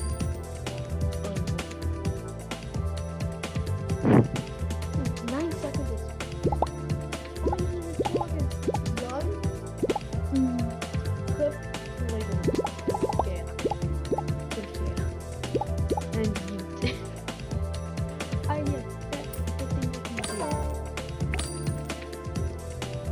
What I can do is eat people, and I can buy a fucking doggo. And nobody bought the doggo. Except this guy, which is actually pretty more Doge. At least they spent effort on a puppy. It's like the first one just used like 5 double on top of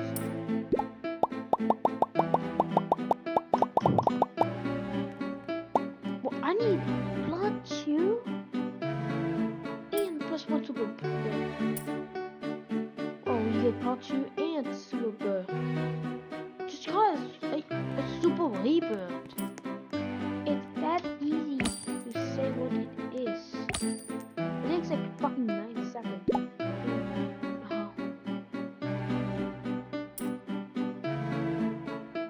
Well, are they saying like the top part is useless? Yep, the top part is just cosmetics. Here you go, take it, I'll take it. Cash food. Pet go. Pet go is pet.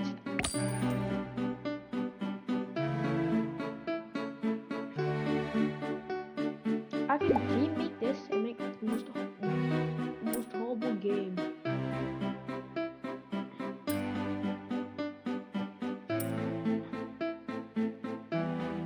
Hey, Omega. Look how I go build.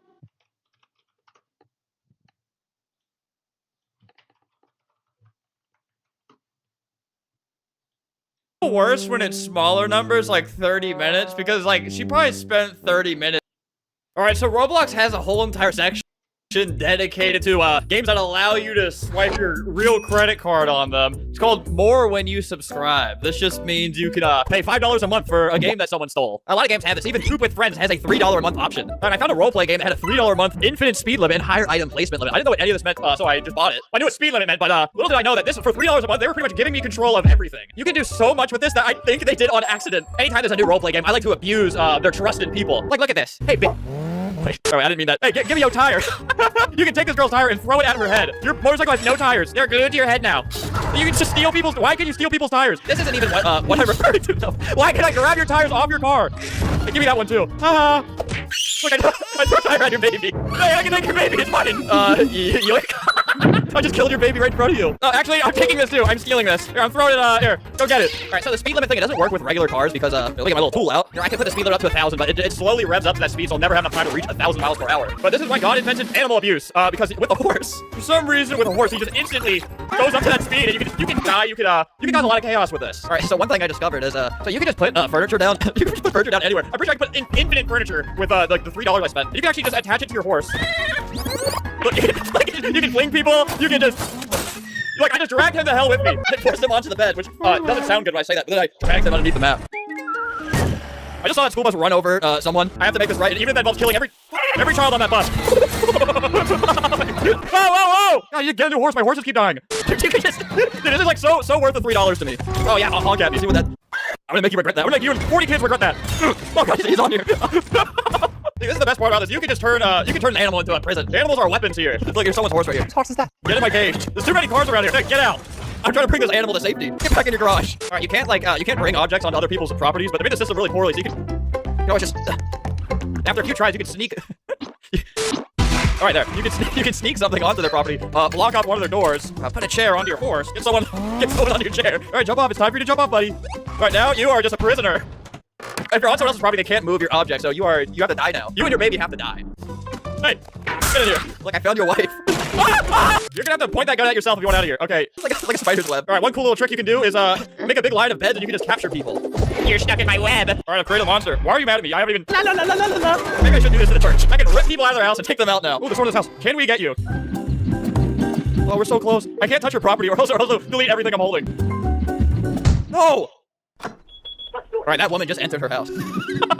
Just directly go digging into her home. Where are you? Oh, we got you out. If the creators of this game are watching, please don't take this away. This is so awesome. Yeah, you can also use this as a kidnapping tool. I like that. You can just give me that. No more bench for you. Helium bombs. Oh my God! I'm throwing money on you. Whoa, man! I'm throwing money on you. After all that. Oh, all right. He left. Dude, everyone just the second I enter someone's house, they leave the game. I'm gonna get someone. I'm gonna put the speed up to a couple thousand. Who wants to ride on the horsey? Go ahead. Free horsey ride. You're looking at it. Oh, take a ride on the horse. Hop up there. Just immediately goes to hell. You can ride on the unicorn. What even happens at that speed? I'm gonna turn you into my little mech. How many babies can you put on someone? This is the baby tree. Pick a baby off her. There you go. She doesn't want them. You can take her children. Just throw a ladder at you. Look how you can treat someone. All right, they left. Dude, I don't know how it happened. You know, for $3, this is worth it. I like this. This would suck to be on the other end of this. Hey, metalhead. Ladder face. All these sound like slurs. Oh, all right, that settles that. They're making their own little encampment. Yeah, that's fine, though, but I'm gonna be taking this. Here, if you want it so bad, go get it. Oh, I'm gonna go get your other one. I'm gonna get them. Here, go in here. No one will find you. I'll live in the dumpster. Well, guys, that really feels like $3 well spent. Any game that has the house.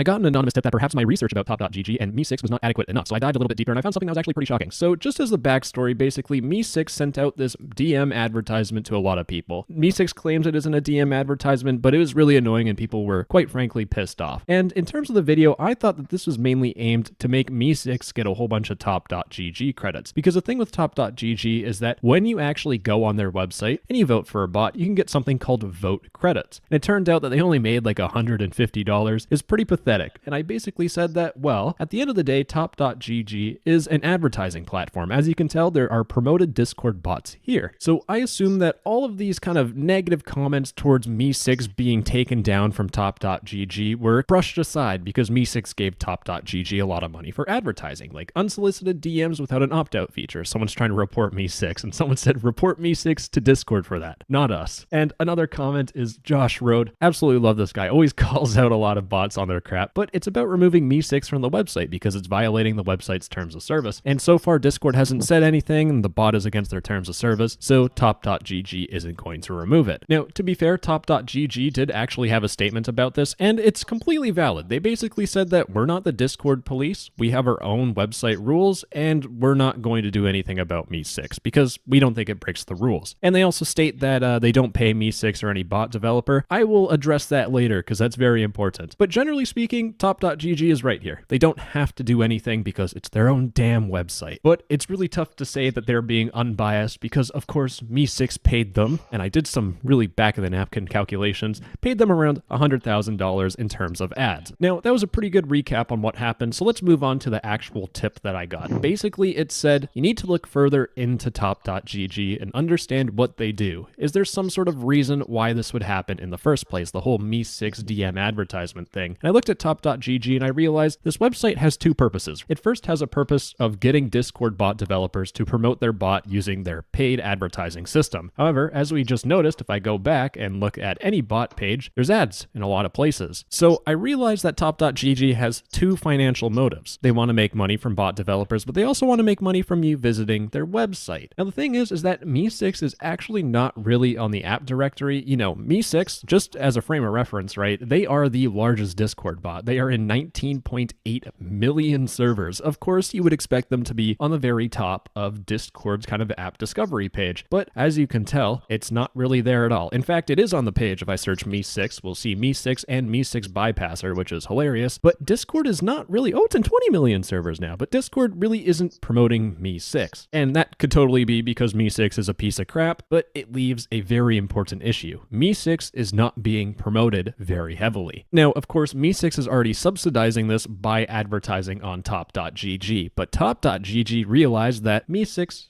20 million servers, that's a lot of people. And wouldn't it be convenient if people got DM'd advertised to join top.gg, visit their So I now have made this.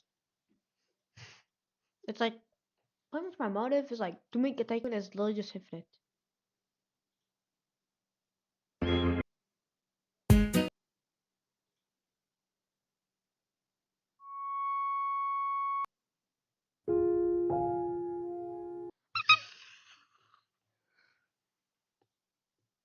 I hate the music.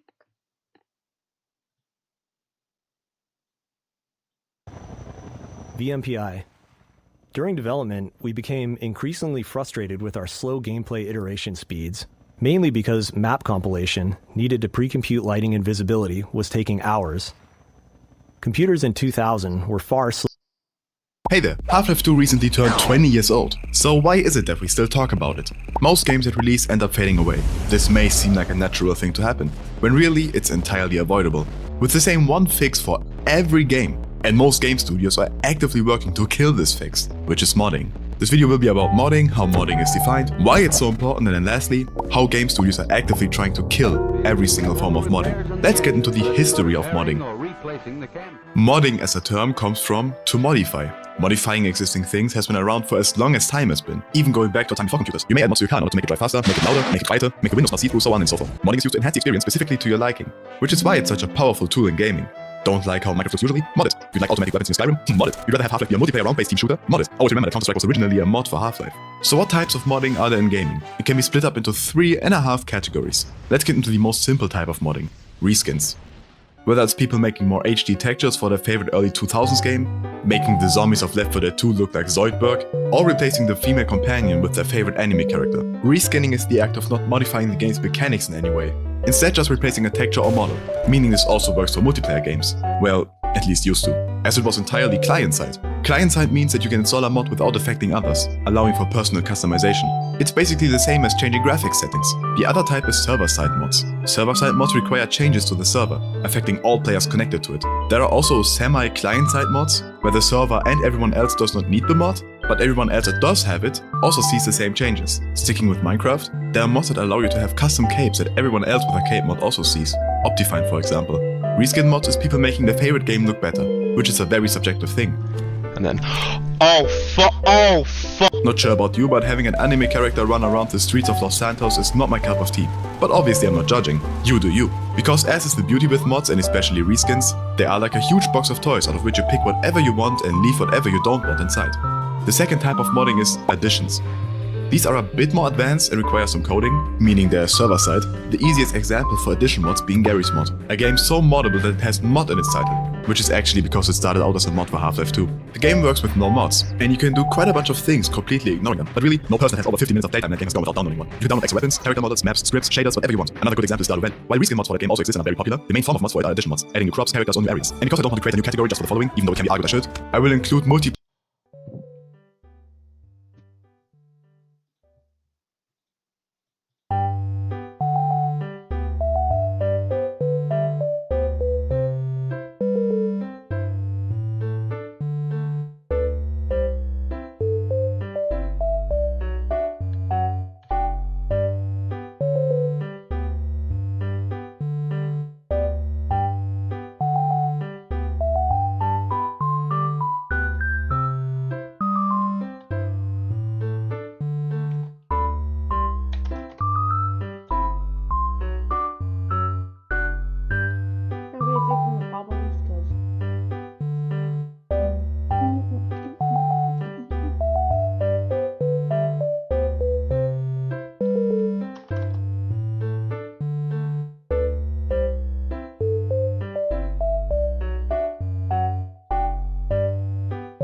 possible, but I can make it though.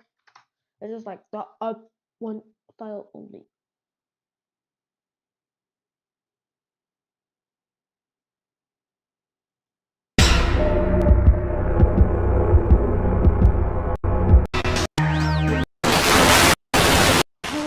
Mario!